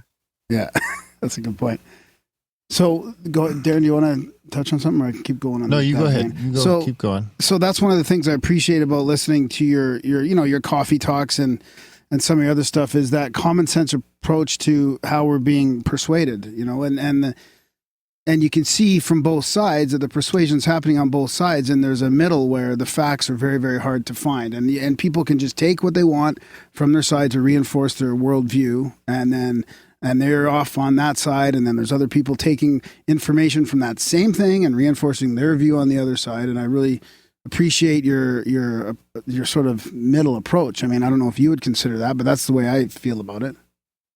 Well, keep in mind also that we're alive in an amazing time, because when that Yanni versus Laurel audio illusion started sweeping the world, and everybody was listening to it, that was one of those times where people could see that there could be two movies playing on the same screen, and it doesn't mean one of you is crazy. That was a point where people thought, oh my goodness, my reality is more subjective than I ever imagined, because I'm standing right next to somebody who's having a completely different experience, hearing exactly the same sound and interpreting it differently. And then you take that into you take what you've learned from that into the real world, the larger world, and you look at, for example, the FISA warrant for Carter Page. Now it's complicated, and you have to kind of be a lawyer to understand it, and there's lots of redactions. So when you have such a gray area possibility, what you observed was people confidently saying, this document proves my side and that the other side is wrong. And the other side would say, you can look right at the document. It proves I'm right and you're wrong. Both of them looking at the same document with completely different interpretations. In the old days, I would have said, oh, okay, that's one of those sides knows they're lying, but they're just protecting their brand or their side or trying to win. Yep. That's the old way I used to look at it. A more enlightened way to look at it is both sides are absolutely honest. That's what they see. They actually see two completely different realities on the same page, just like Yanni and Laurel. And once you understand that that's the normal way of the world, it's not the exception. That Yanni and Laurel thing, if you learn something from it, you learn that that's the typical way your entire perception of reality goes. You have developed your own little brand of reality that probably doesn't have as much in common with somebody else's as you imagine it would. Yeah. And once you realize that, you just operate at a higher level. And the problem is most of these headline stories and all the things that are, in our social media and all that, is full of ambiguity. I mean, they're prime suspects for this problem. Yeah, I predicted a couple of years ago when Trump entered the election cycle, I said, this is going to be bigger than politics. And I said this a number of times because I wanted people to remember I had said it. And I kept saying, he's not going to just change politics. He's going to change the way we view reality itself. And in particular, you're going to figure out the facts don't matter for our perceptions and our decisions like you think they do. Now, they total facts, of course, matter to the outcomes. If you walk in front of a truck, the truck hits you, you're dead. But in terms of deciding whether to cross the street or not, you're probably not using anything like reason or logic. But if I put a gun to your head and said, are you using reason and logic? You would say, I sure am. Bam. Because it's a lie. It's not a lie. It's just a bad perception. You think you're logical, but you're not. My favorite example is common sense. You hear this phrase all the time. So-and-so has common sense or doesn't have common sense or should have common sense. But if there were a thing called common sense, it wouldn't be common. We would agree on a lot more things because I'm pretty sure there are plenty of adults, above some IQ, some minimum IQ that have this thing called common sense. And we can look at the same facts and apply our common sense and get, diametrically opposed interpretations. So common sense is a complete hallucination. Nothing like that exists in reality. But we're all under the impression that not only does it exist, but thank God I got some. Like, I feel sorry for those poor people who didn't get any of that common sense, but I'm full of it. Everything I do makes sense to me. I wonder if there's people out there that think they don't have it. They're like, I don't have the common sense. I'm not there. They're just at that level of awareness. They're just like I know it. I know I'm fucked. Yeah, and the weird thing is, somebody who maybe wasn't very smart might actually say that, but in a weird way, they'd be ahead of a lot of the world just with that realism alone. So do you think that's kind of divisible, I guess, into, as you take certain factors out, you can kind of get into, start going from 7 billion different dimensions or movies playing to, how many different dimensions do you think exist in America right now? Is it 350 million, one for each person? Like, it's definitely seems to be more than just the right and the left these days, but it seems like, people are using the exact same evidence to use both sides or three different sides of an argument. Yeah, there's certainly a different flavor for every human because we're all filtering the world through our personal experiences. That's where our filters get built, by experience. Because we think we're good at pattern recognition, but we're actually terrible at it. So we think, well, the last 3 times I did this, I got this outcome. That must be, I guess there's a reason. I'll do that again. But we're terrible at knowing the difference between confirmation bias, coincidence, luck, other factors. We're just terrible at that. So we're walking around confused all the time. But as far as the left and right go, it's very rare that you'll encounter somebody who expresses a political opinion and you can't identify it as being exactly what you heard on CNN or exactly what you heard on Fox News. So almost never do you encounter somebody whose idea you think, well, I've never heard that before about, the president or the government or any big policy. Every opinion seems to be suspiciously close to what the media closest to your side is framing. So that should be your first hint that we don't have free will and logic and common sense in the way we've always imagined we do. But, you show me the people who have independent political opinions that don't sound exactly like the talking heads. And then I'd say, well, maybe that person has something extra going on there. We talked a little bit before we started recording about just watching the news. I mean, that's something that you do, is you deconstruct the news, and you obviously you try to keep a partial view of it. But how do you not let that affect you? I mean, I have a hard time. I get pretty discouraged, and I know, there's people on each side expressing their views honestly because that's what they believe. But then there's also a side of deception and purposeful, bullshitting and lying there. Like, how do you separate all that? How do you stay somewhat detached with appreciation to that? I don't think I could do it. Well, have you noticed, and I'll answer your question, it'll sound like I'm not here for a moment. Have you noticed that President Trump, who is the most criticized human who has ever lived, who isn't named actually Hitler, the most criticized person in the world, he always seems to be in a good mood. Have you ever noticed that? Like, somehow it doesn't seem to affect him. Now, what you said was some version of that for me as well. And I would say, absolutely. The news doesn't get me down. Even bad news doesn't get me down. But both the president and I had the same childhood influence, which was Norman Vincent Peale, who was a great author who wrote The Power of Positive Thinking, which is what I employ, which is just making sure my thoughts are oriented toward positive things. And you see the president doing exactly the same thing. Norman Vincent Peale, beyond being one of the most influential authors in American history, was also, by weird coincidence, President Trump's childhood pastor at his church. So he got to hear this message up close and from the source.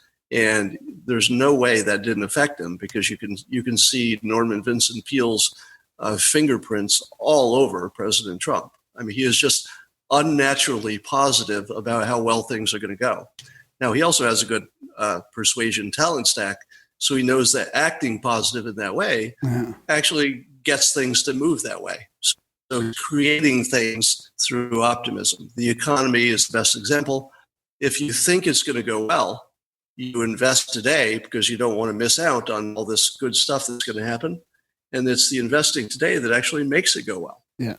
So if he can convince everybody, hey, things are going great now and they're going to go greater tomorrow, then it actually happens. So he's actually willing into existence things that weren't going to happen on their own, literally by thinking them into existence and persuading enough people to think in the same direction that they act on it.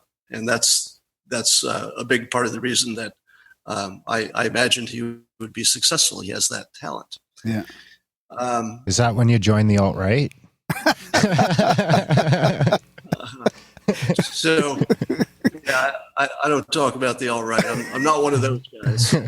I'm not even sure they exist anymore. I feel like they're part of the alt-right anymore. But I never was. I'm socially left of Bernie, but I do appreciate the president's powers of persuasion. So, it's not an accident that he and I have an unnatural ability to withstand intense criticism and bad news and potential doom. A lot of that has to do with a preference to keep our minds on a positive kind of a plane. I was joking, by the way. We've been accused of alt-right more than once around here for just talking about, if you say Trump, you get in trouble these days. So you're saying I should read this book? We actually have The Power of Positive Thinking by Norman Vincent Peale on the shelf, and I haven't read it yet. Should I put that to the front of my pile? I don't know. I haven't seen it in a while, so I don't know if it holds up in terms of the modern mind and whether it's written in a way that you would find compatible. Certainly for a historical perspective, you should definitely, dig into it a little bit. But there are probably, my book, How to Fail, captures a lot of the, most essence of it. Tony Robbins would be the modern prophet of that way of thinking. The summary of Tony Robbins' act, if you can call it that. And by the way, Tony Robbins is the real thing. I haven't taken his course, but I know enough about what he does. He also has a background that traces back to the same hypnotists where I got my training, at least in terms of influence, not the actual person. And what he does is teaches people how to change their minds to change the world. If you get your mind right, then things start working out for you. And that's very real and very powerful. And people who go to his courses will tell you it does change them. And this has been going on for, I've got a book here that I read, The Game of Life and How to Play It by Florence Scovel Shinn. And that's like early 1900s stuff. she's talking about the exact same stuff. I'll forward that to you, Darren. Really? Yeah, there's people writing about that a long time ago. Yeah, I feel like there are some things that get just rediscovered every few years, and then there's a new book. But yes, people have been onto this for a long time. Yeah. It's funny. I predicted President Trump very early as well. I got a lot of shit for it, a lot of shit. And but I honestly don't know what it was, but for some reason, I mean, I don't know any. I didn't know any of the stuff you knew. I just guessed. But for some reason, as soon as I seen him do a couple of those things, I was like, this guy's just going all the way, man. There's no fucking stopping him. Yeah. Yeah, you can pick up on his charisma pretty quickly, and that's that was a good indicator. Now there's the young politician whose name I can never remember, Alexandria Octavia Cortez. Yeah, that's something like Lisa that. Close. Yeah. And people are asking me, "Hey, is she the next master persuader?" As I've labeled Trump, and I've said yes, but untrained, meaning that she has the raw material and she's likely to pick up skills as she goes. But one of the tells for that is that although she is, by any objective standard, she's somewhat insignificant because it's a minor office that she hasn't even been elected to yet. But people can't stop talking about her, and even the right, who are her natural enemies, can't stop talking about how they have to stop her. And she hasn't done anything yet. She just has that Trump-like charisma that you can't look away. And that's probably 50% of persuasion, is making sure that people will focus on what you want them to focus on and not what somebody else wants you to focus on.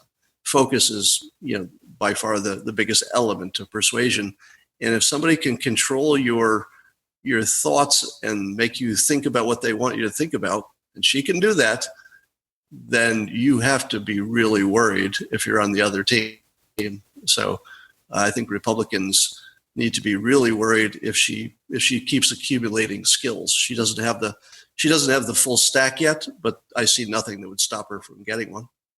So what about the mainstream media and how, we talked about how negative it is against Trump. And over the last couple of years, when you've been watching this, when you're seeing that, I feel like they're gonna, if they continue on this path, it's gonna blow up in their face. Like everything they get upset about Trump for, you can look back and you can see Obama or Clinton or both Clintons or somebody else saying that even worse. Like I feel like in this day and age, when somebody can pull a clip together of, showing the exact opposite of what they're saying, it's got to start falling You're apart. assuming humans are rational. Well, but if you look at recent experiences and you just say, okay, did President Trump do something good and useful for North Korea? Everybody in the right would say, well, duh, obviously, we're about ready to nuke each other. Now we're just making friends and, maybe we'll get some people back and we got hostages back and everybody's talking friendly. We're even talking about reunification of all things. We've got Russia on our side, China on our side. Like just about everything is heading in the right direction in North Korea. And it'll take a long time, if even in the best of worlds, it's going to take a long time to build trust and actually get it there. But if you ask somebody who's an anti-Trumper what happened in North Korea, they'll say, well, Trump got played. He got played. How embarrassing. And I'll say, what?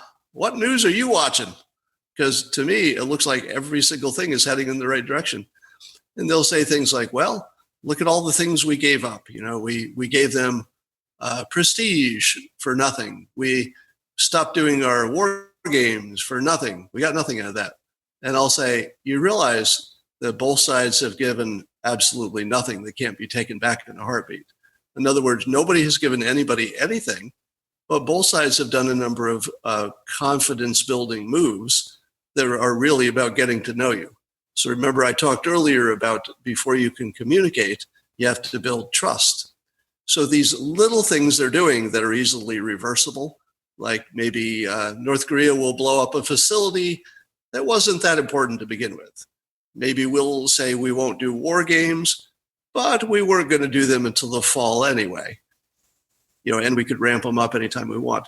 We've given Kim Jong-un, great respect on the world stage, but President Trump could, pull that rug out anytime it had to be pulled out. He could go back to not respected in a day and a half.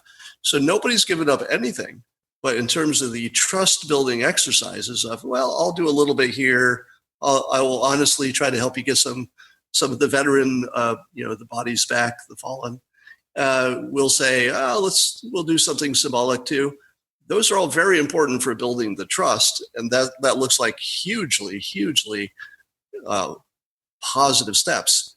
But if you think, if you say to yourself, well, clearly there will be these objective things that happen where you can say to the other side, see, I told you it was going to go this way. The other side is not going to say, well, yeah, you got a good point. I see the facts. It's very objective. They're going to say, oh no, you're looking at the wrong facts. You've looked in the wrong direction. Everything is just the way I said it would go. And at any moment now, North Korea is going to nuke us or some ridiculous thing. So I would almost give up on the thought that people are going to see the facts the way you see them. It's unlikely that that's going to happen for the majority of people. Certainly not for the media, because the media's business model requires them to take a side and not the side of truth. So the best you could probably do, and I guess the good news is that the country is so evenly split that if you can move, maybe 2% of the people from one camp to the other, well, you're president. If you can move 2% to the other camp, well, you can get some big bills passed through Congress. So you don't have to influence everybody, which is a good thing because most people are just immovable. There's no amount of facts or argument that's going to change them at all. But there are enough people who weren't paying attention. They weren't invested. They didn't have any emotion in it, who are just sort of tuning in and tuning out. And if they tune in at the time you've got the better argument, maybe you sway them. What about the escalation of the polarization, though? I mean, I do worry, and we're sitting up here in Canada, and Darren hasn't been paying attention lately to the mainstream. I'm sort of trying to keep attention on it a little bit without getting too disturbed, but I feel like there's a chance that it's going to escalate even more. I mean, and especially when the violence is starting to happen and it's not being called out by the leaders on either side, especially the left. I mean, to me, that there's no excuse in violence that's not in self-defense, and nobody's calling them out. So how can that keep happening without it getting to some? Well, I'll tell you, this will be the point where I'll regret saying this. Sorry, you don't have to say anything. But, no. I was waiting for the right time. Maybe this is the right time. Okay. We'll try this out. Okay. The two parties have brands, and those brands shift over time. Right now, Republicans are sort of a Trump brand at the moment. They didn't start out that way. And the anti-Trumpers have, I think accidentally, developed a brand where Trump's brand is America first, and the anti-Trumpers, this is the part I'm going to get in trouble for, it's women first. Now, I'm not saying that as a negative, but I'm saying that if you looked at the people that they're most likely to put forward as their leaders, there's the Hillarys, there's the Pelosi's, the Warrens, the Maxine Waters. Kamala Harris. Yeah, Maxine Waters. So it's a very female-centric brand, and a lot of their issues from abortion to birth control, et cetera, have a specific female element to it, more female than male. And the Trump brand are the ones who are armed to the teeth, and they prefer, beards and muscles and, sort of pickup trucks kind of thing. Now, of course, these are gigantically gross generalizations, but here's my point.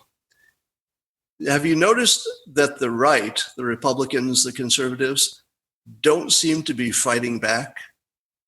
And that all of the agitation, the craziness, and even the violence, which, fortunately, most of that has not been deadly violence. It's somebody grabs a hat, throws a soft drink in somebody's face, etc. And the right, which has far more firepower in every possible way, is holding off completely.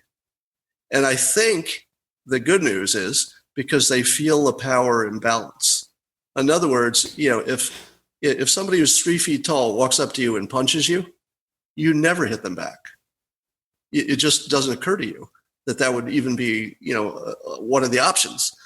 And I think that the left, their brand is not strength. In other words, they've got a compassionate brand, let's put it that way. The right has more of a tough brand. So as long as most of the troublemaking is coming from the compassionate people who are really they're acting out out of compassion. Yeah. In other words, they think we've got to do something about these bad people on the right to save the children in cages, to have health care. So it's a compassion-based emotional, turns into a little bit of physical outpouring. But I think the people on the right who have the power right now in terms of electoral power, and I think they just feel confident, because if the two sides were more evenly matched in at least this emotional power kind of way, that would be super dangerous.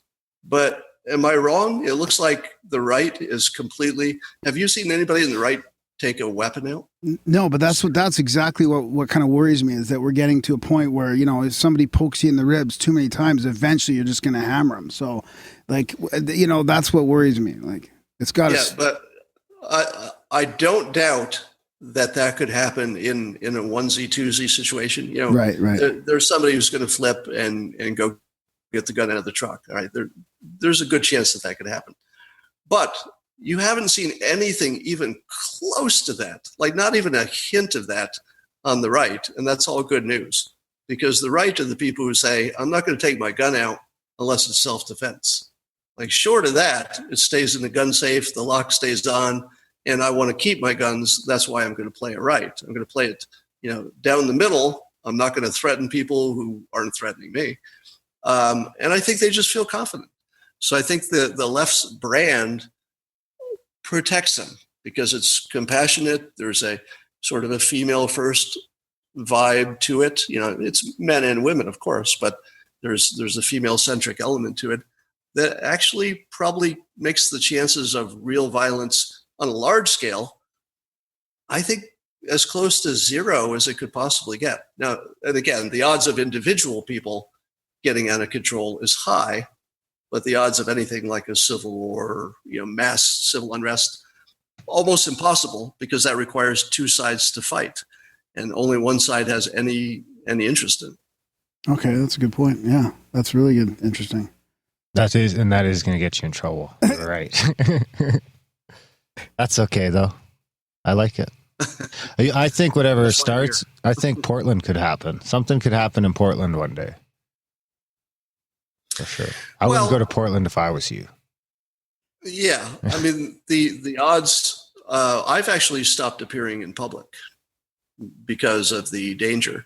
And I don't know if this is just my personality, but when I think about somebody, attacking me, I'm really thinking I don't want to hurt anybody.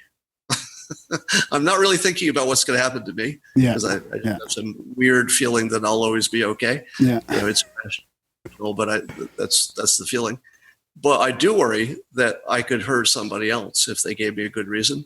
So I don't appear in public because I don't want to put myself in that position. I've got one exception coming up, but it's for a good reason.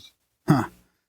So is that kind of leads us into your daily coffee talk, that kind of thing. So is that sort of what you do on that? You want to describe to people now that you're on podcast format? Like, I wanted to get your take on that. Actually, we want to talk about the medium of podcasting. I heard a clip of you on the No Agenda show, and Darren and I were like, well, we should try and contact Scott again, because he's I don't know if he's realizing it now, or he's definitely getting into podcasting and the type of medium it is. I mean, when I found out I could learn about almost anything I want in the world for free while I'm driving or doing the dishes or whatever, I mean, that was I had this sort of addiction to learning things through podcasting. So now you're putting your daily your daily coffee talk on there, and you want to talk a little bit about how you do that and deconstruct the news, and you kind of involve people in a live way, but then also put it in the feed that's going to reach probably many more people eventually.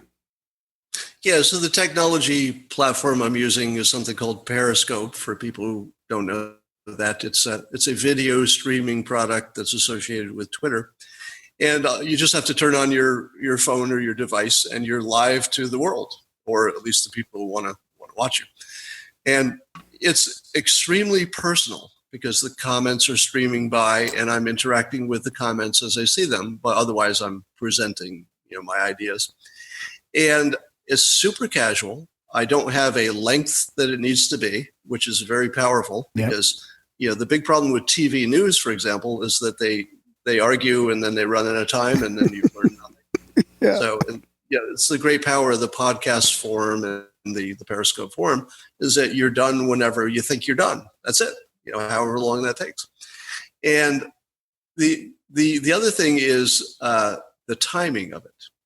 So I try to front run the day's news. I don't front run all of it, but I'm at 7 a.m. on the West Coast. So it's early enough in the morning that if I do a good job of framing a topic, there's a good chance it's going to influence other people. Now, most of the major news organizations follow me or have people who follow me on Periscope. So if I come up with a good way to frame a topic, it enters the larger conversation, and it does it seamlessly because I got there first, and it was a frame that once you hear it, you go, oh yeah, that's actually a pretty good way to describe that. Now, that doesn't mean I do that every day, but that's the power of the medium, that a person just sitting literally in my pajamas. I don't shave. I haven't brushed my teeth yet. I'm in my pajamas, and I just have my cup of coffee and turn it on. And I've said that power in the world from sort of 2016 on isn't really political power in the old way it used to be, and it isn't money in the way it used to be, although obviously those are still sources of power. But the new form of power that's developing could be expressed as a product of how influential you are in terms of your tools. Do you have the technique of influence times the size of your platform? How many Twitter followers, how many Periscope followers, Facebook, etc. So I've got 250,000 Twitter followers, and most of the major media follows me on Periscope.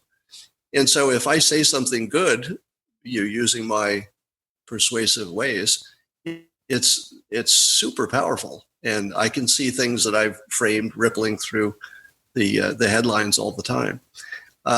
So that's the exciting part, is that it's real, it's personal. It feels like friends when I'm on there. I see all my old friends and their comments, but yet it's super impactful if I do it right. And I don't do it right every time, but every now and then I can add something to the. I like to call it adding something to the portfolio of thoughts, to add a little diversity in terms of just a new way of looking at things.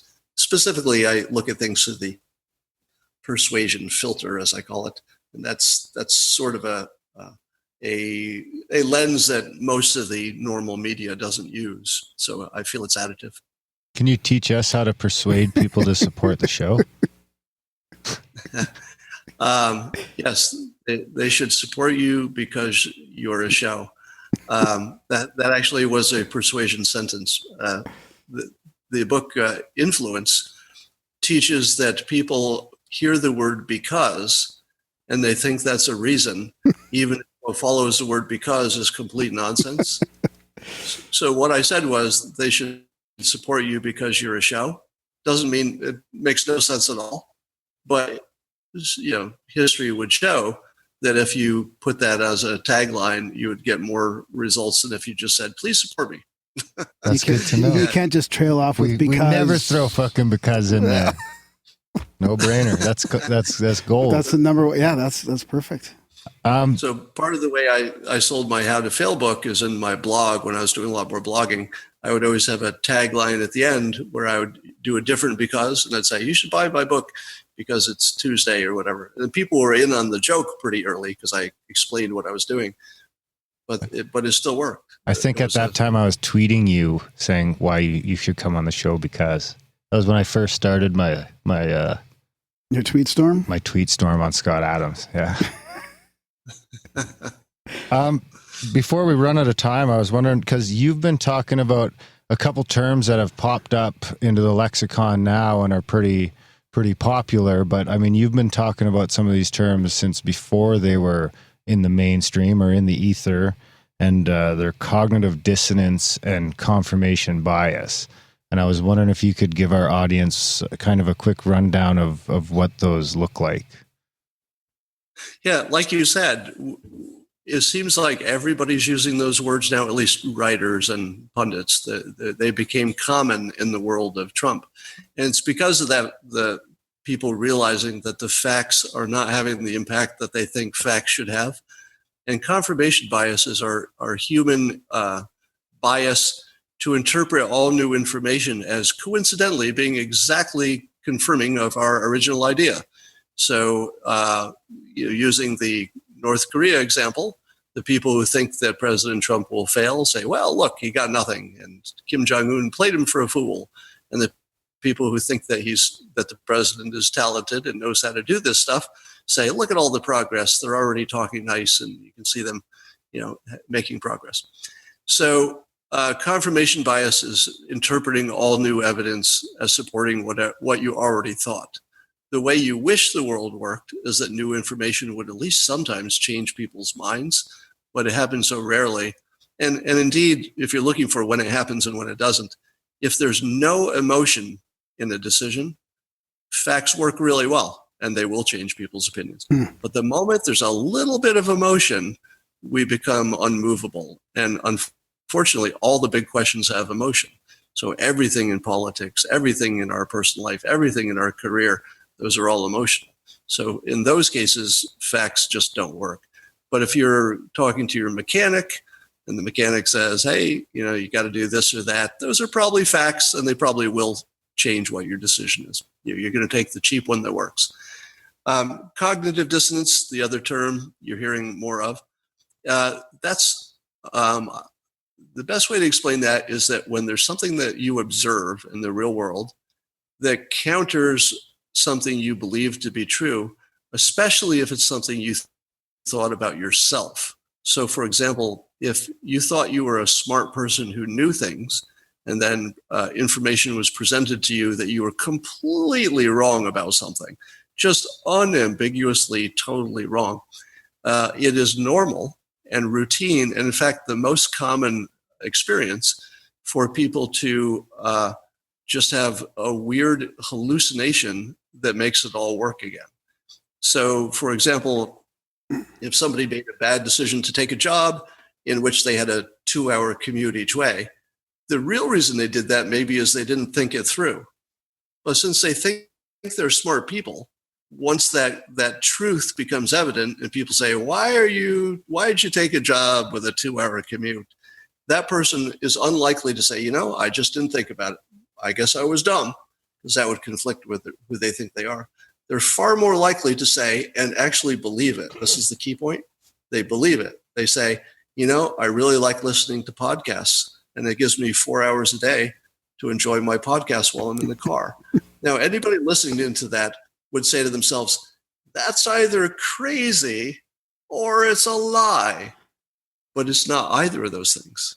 It's just the normal way people process inconsistencies with how they think the world should be with the evidence that's right in front of them. So when, for example, President Trump unexpectedly won the election, all the people who said that can't ever happen were triggered into cognitive dissonance. And what did they say? Did they say, I guess the polls were underestimating the number of people? They didn't say, I guess that President Trump did a better job than I thought. They said nothing like that. Those would have sounded like normal, typical, factual, even if it's wrong, they would have seemed like normal, factual things. What did they say? It was Russia. I think Putin did it. Yeah. I think Putin got him elected. Now, I'm not doubting that Putin was messing with our elections. I'm sure all the major countries are messing with each other's elections and processes all the time.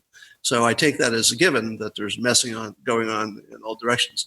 But you can't really identify what percentage of the outcome was because of anything Russia did.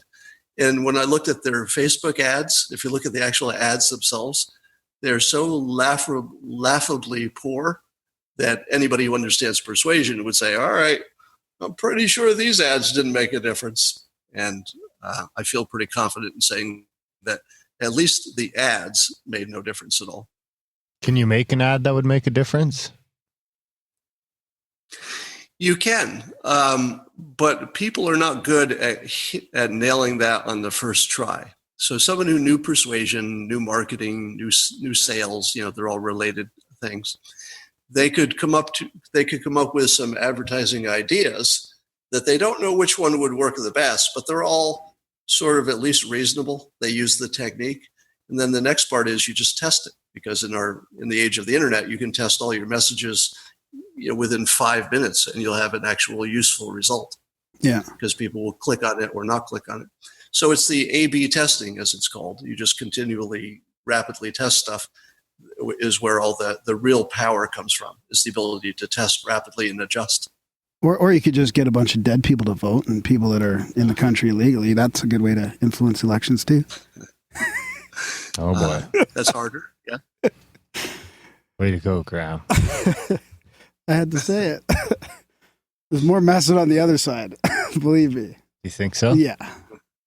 What, you mentioned that book, Influence. Do you have any books you've read over your lifetime other than of course yours, that you kind of think people should read? Maybe like 3 books you think we should read? Yeah. The follow-up to Influence is just as good. It's called Persuasion, Pre-Suasion. And if you recall back in the summer of 2016, when suddenly everybody on the Clinton campaign side, including all the pundits that favored her, started simultaneously using the word dark. They said, that's a dark speech by that Trump. Yeah. It's a dark vision. Well, that's an example of persuasion, because if you're thinking about dark as a word, it brings with it every evil, bad thing, every scary movie, every monster, every bad thought. And then you say, well, his speech was dark. All of the bad feelings gets transferred over to the target of your persuasion. So that was probably straight out of the book Persuasion, and either was somebody who studied under Robert Cialdini, the author, or it could have been him. We don't know. I'm going to look at my bookshelf for the actual names of these books. You want to read Impossible to Ignore by Dr. Carmen Simon. It teaches you how to do presentations and essentially not just presentations, but how to be memorable. Teaches you how to stick out and stick in people's memory. Now, you can't persuade anybody if they don't remember you. So you need to be memorable. You have to get their attention. And that book teaches you how to do that. I use those techniques all the time. They're very powerful. You want Kahneman's Thinking Fast and Slow, which teaches you a lot about how the brain works. You want a book by Charles Duhigg, New York Times writer, who wrote Habit, Habit, Habit, and that teaches you how to solve your own habits that you don't realize are habits, and also how to build habits that are useful, which is tremendously powerful and fits very much with the hypnosis and the systems, retraining your brain kind of theme. So those. I think those books would be the superstars in that space. And then can you talk about your next book as well? Or can you say anything about that? I can't talk about the next one. I've written all of 3 chapters, and my writing process is such that it could end up with a different theme than I started. So okay. I don't want to give away too much. Okay, but there is another one to look forward to anyways, right? At some point. Yes. Okay. If I'm lucky enough to finish it, and I expect I will. Yes. Right on.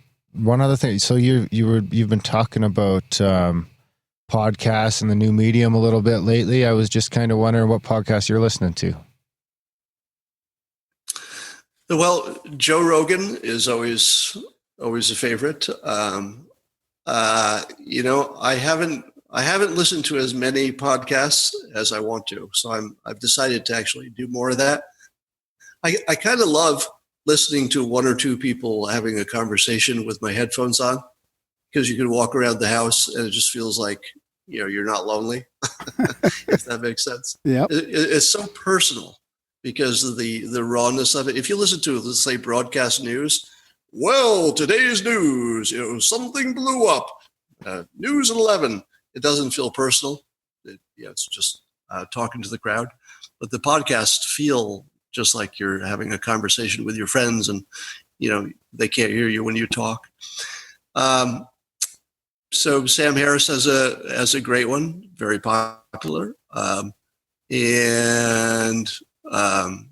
Greg Gutfeld has a great podcast. I think I'll stick with those as my recommendations for now. Can I make a prediction? Well, In about a year or two, Scott won't be able to handle the mainstream news anymore because he'll be listening to Too many podcasts, and then podcasts. going back there will be just like you know, fingernails on a chalkboard. oh, and your new 'Cause podcast will be huge too. It's going to just get massive. You know, I watch the news the same reason that President Trump does, which is and he samples both sides, you know, CNN and Fox, because they do a good job of not only synthesizing, you know, the news and sort of packaging it and making it, you know, bite-sized, but it also gives you an immediate idea how people are responding to the different ideas. Yeah. You know, if somebody on one of the networks frames an issue this way, you can almost immediately tell if that will play in the whole country just by watching the pundits and the hosts, you know, deal with it. So it's hugely valuable to understand, you know, how the two major networks, news networks in particular, frame things. Yeah. Well, I'd be remiss if I didn't mention that you should check out the No Agenda show. They definitely love your show. They play a lot of it over there, and they're one of the more popular ones, I would say. Very similar, deconstructing the media. Yeah, I think you'd like what they do over there, and they've got to be closing in on 1 million listeners over there. And you got to check out the Grimerica show. I hear it's great. Yeah, I hear only good things. Right on. So we should probably let you go there, Scott. I think, unless you want to say anything else, but I think we've covered everything. It's been great. We really appreciate you coming on and talking about your old stuff and the stuff that's really influenced us, you know, over the last few years. Yeah, and I'll give you a tease. There's some really good stuff coming between now and the end of the year. That's all I'm going to tell you. Nice. Perfect. I like that. Do you have any closing thoughts for our listeners? Well, I would say listen to more podcasts and try to keep a positive long view. And if you feel that you're getting tense because of all the craziness in the news and people getting too excited, just remind yourself that all the things you thought were the end of the world a year ago were not the end of the world, but you were pretty sure they would be. You're probably in that same situation right now. That things look more important than they possibly could be. Things look more dangerous than they really are. And you could probably just relax a little bit because things are going pretty well right now. Perfect. I like it. Nice and positive. Keep it upbeat. Well, thanks a bunch, Scott. We appreciate your time. And come back anytime. You got an open invitation. Oh, yeah. Great. I loved it. Thanks so much for having me. Yeah, thanks, okay. buddy. Okay. And sorry you can't see our video. That kind of sucks. Yeah, we had a problem waving. with the new browser. So yeah, it's always something. Yeah, It's always something. See you later. Okay. Okay. Ciao for now. All right. Take care. Bye. And that was a chat with the one and only Scott Adams. What'd you think, buddy? Yeah, it was great. Yeah, it was awesome. Yeah, it's a good one. I was a little nervous for that one, of course, but it was good to talk to him. I got to admit, I was a little nervous for that one too. Yeah, a little bit. Darn nervous. And that, you know why? Because you've read his books and you prepped more than normal. That's probably why. That could be why. Make you a bit nervous. And because I've been chasing him down for a long time, and that it all kind of ties in. I mean, the guy created Dilbert. Right? And I kind of wanted Isn't Dilbert in like 4,000 different newspapers around the world? pretty crazy. Yeah, I remember reading Dilbert. Yeah, way back when it was good. Yeah, I didn't want to like make that the thing because that wasn't really what. No, it's got nothing to do with what influenced us. Yeah, but I really do like his new. It's good that it's in podcast format now. I'm really happy about that. Yeah, it's a lot easier to consume that way than Periscope. Periscope's tough. Yeah, because sometimes I crave his that sort of what I feel like is just a different take on what's going on in the current events. That's right. So yeah, that was a good one. One for the books. Support the show because we'd like you to support the show, and because if you don't, we're gonna have to do all sorts of stuff we don't want to do, and we don't want to do that. So just support the show because we're a show. Okay, we'll think of another one next time. You send in your becauses. Yeah, that's a good one. You know what? I'll put out a fucking tweet and a Facebook thing that says, "Why do you support the show?" Because and we'll get a dot. Yeah, yeah, and we'll see what people say, and then we'll have infinite number of things to won't use. be infinite, but we'll get a few anyway. So support the show, Grimerica.ca/support. It is really is the only way you're going to hear these sorts of conversation is in the podcast format. It's really the only way. And if you don't support them, then it makes it tough. That's true. So do what you can when you can, and join the chats, Grimerica.ca/chats, and get off the social media. I just thought of another reason to support the show, like a real one. Because if like you said, if podcasts don't get supported, eventually, like I'm surprised he's even allowed on Twitter in a way. I mean, there's so much banning and stuff going on Twitter and YouTube that eventually we could be shut down, we'll be licensed or something, and we will need an infrastructure, need a support network to keep going, really. Yeah, and it's best to have it. People without that will not be able to continue. That's right. So if we ever need to start doing our self-hosting, it's nice to be in the position to be out in front of all that stuff. That's exactly what I'm saying. Yeah. So support the show because. Yeah. All right, guys. Check out the show notes. Do all the stuff in there. Support the show. Rate the show. Share the show. And have some fucking good vibes for your weekend. Right on, all right, guys. The positive long view. There you go. I like that. All right, guys. Thanks for listening, and we will see you next week. Feel like a broke down engine mama. Can't even find the words to speak. Feel like a broke down engine papa. It rained in my clouded mind all week.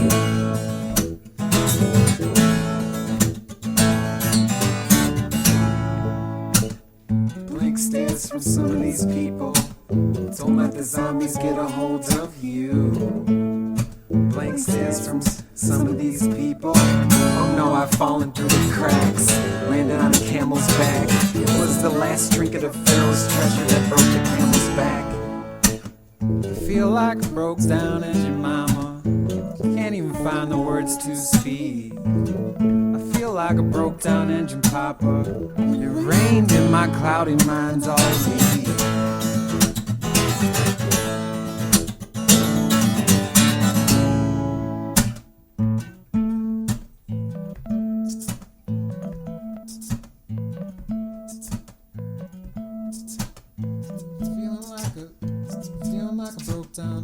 Feeling like a broke down engine mama. Can't even find the words to speak.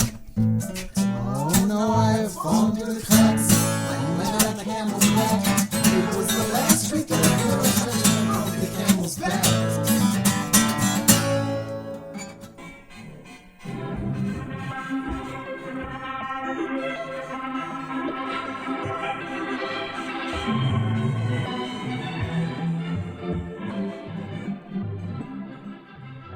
Tim, Meredith, and Stevie. All of Grimerica Nation would like to say congratulations on your engagement. One would think that Darren and Graham are matchmakers for their vocation. Hopefully your love will last long and you'll have a Jubilee anniversary. A Jubilee anniversary. A Jubilee anniversary. A Jubilee anniversary.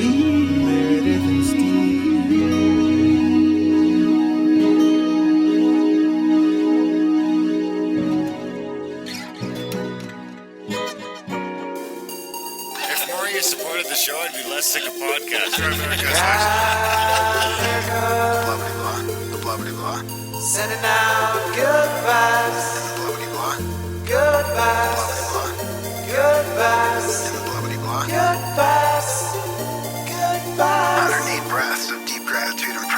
guidance and protection, and put on a didgeridoo and shamanic drumming track, shivers or vibrations and stuff like that. 108 breaths of deep gratitude and prayers for guidance and protection, and put on a didgeridoo and shamanic drumming track, shivers or vibrations and stuff like that. 108 breaths of deep gratitude and prayers for guidance and protection, and put on a didgeridoo and shamanic drumming track, shivers or vibrations and stuff like that. If more of you supported the show, I'd be less sick of podcasts. Grimerica/support.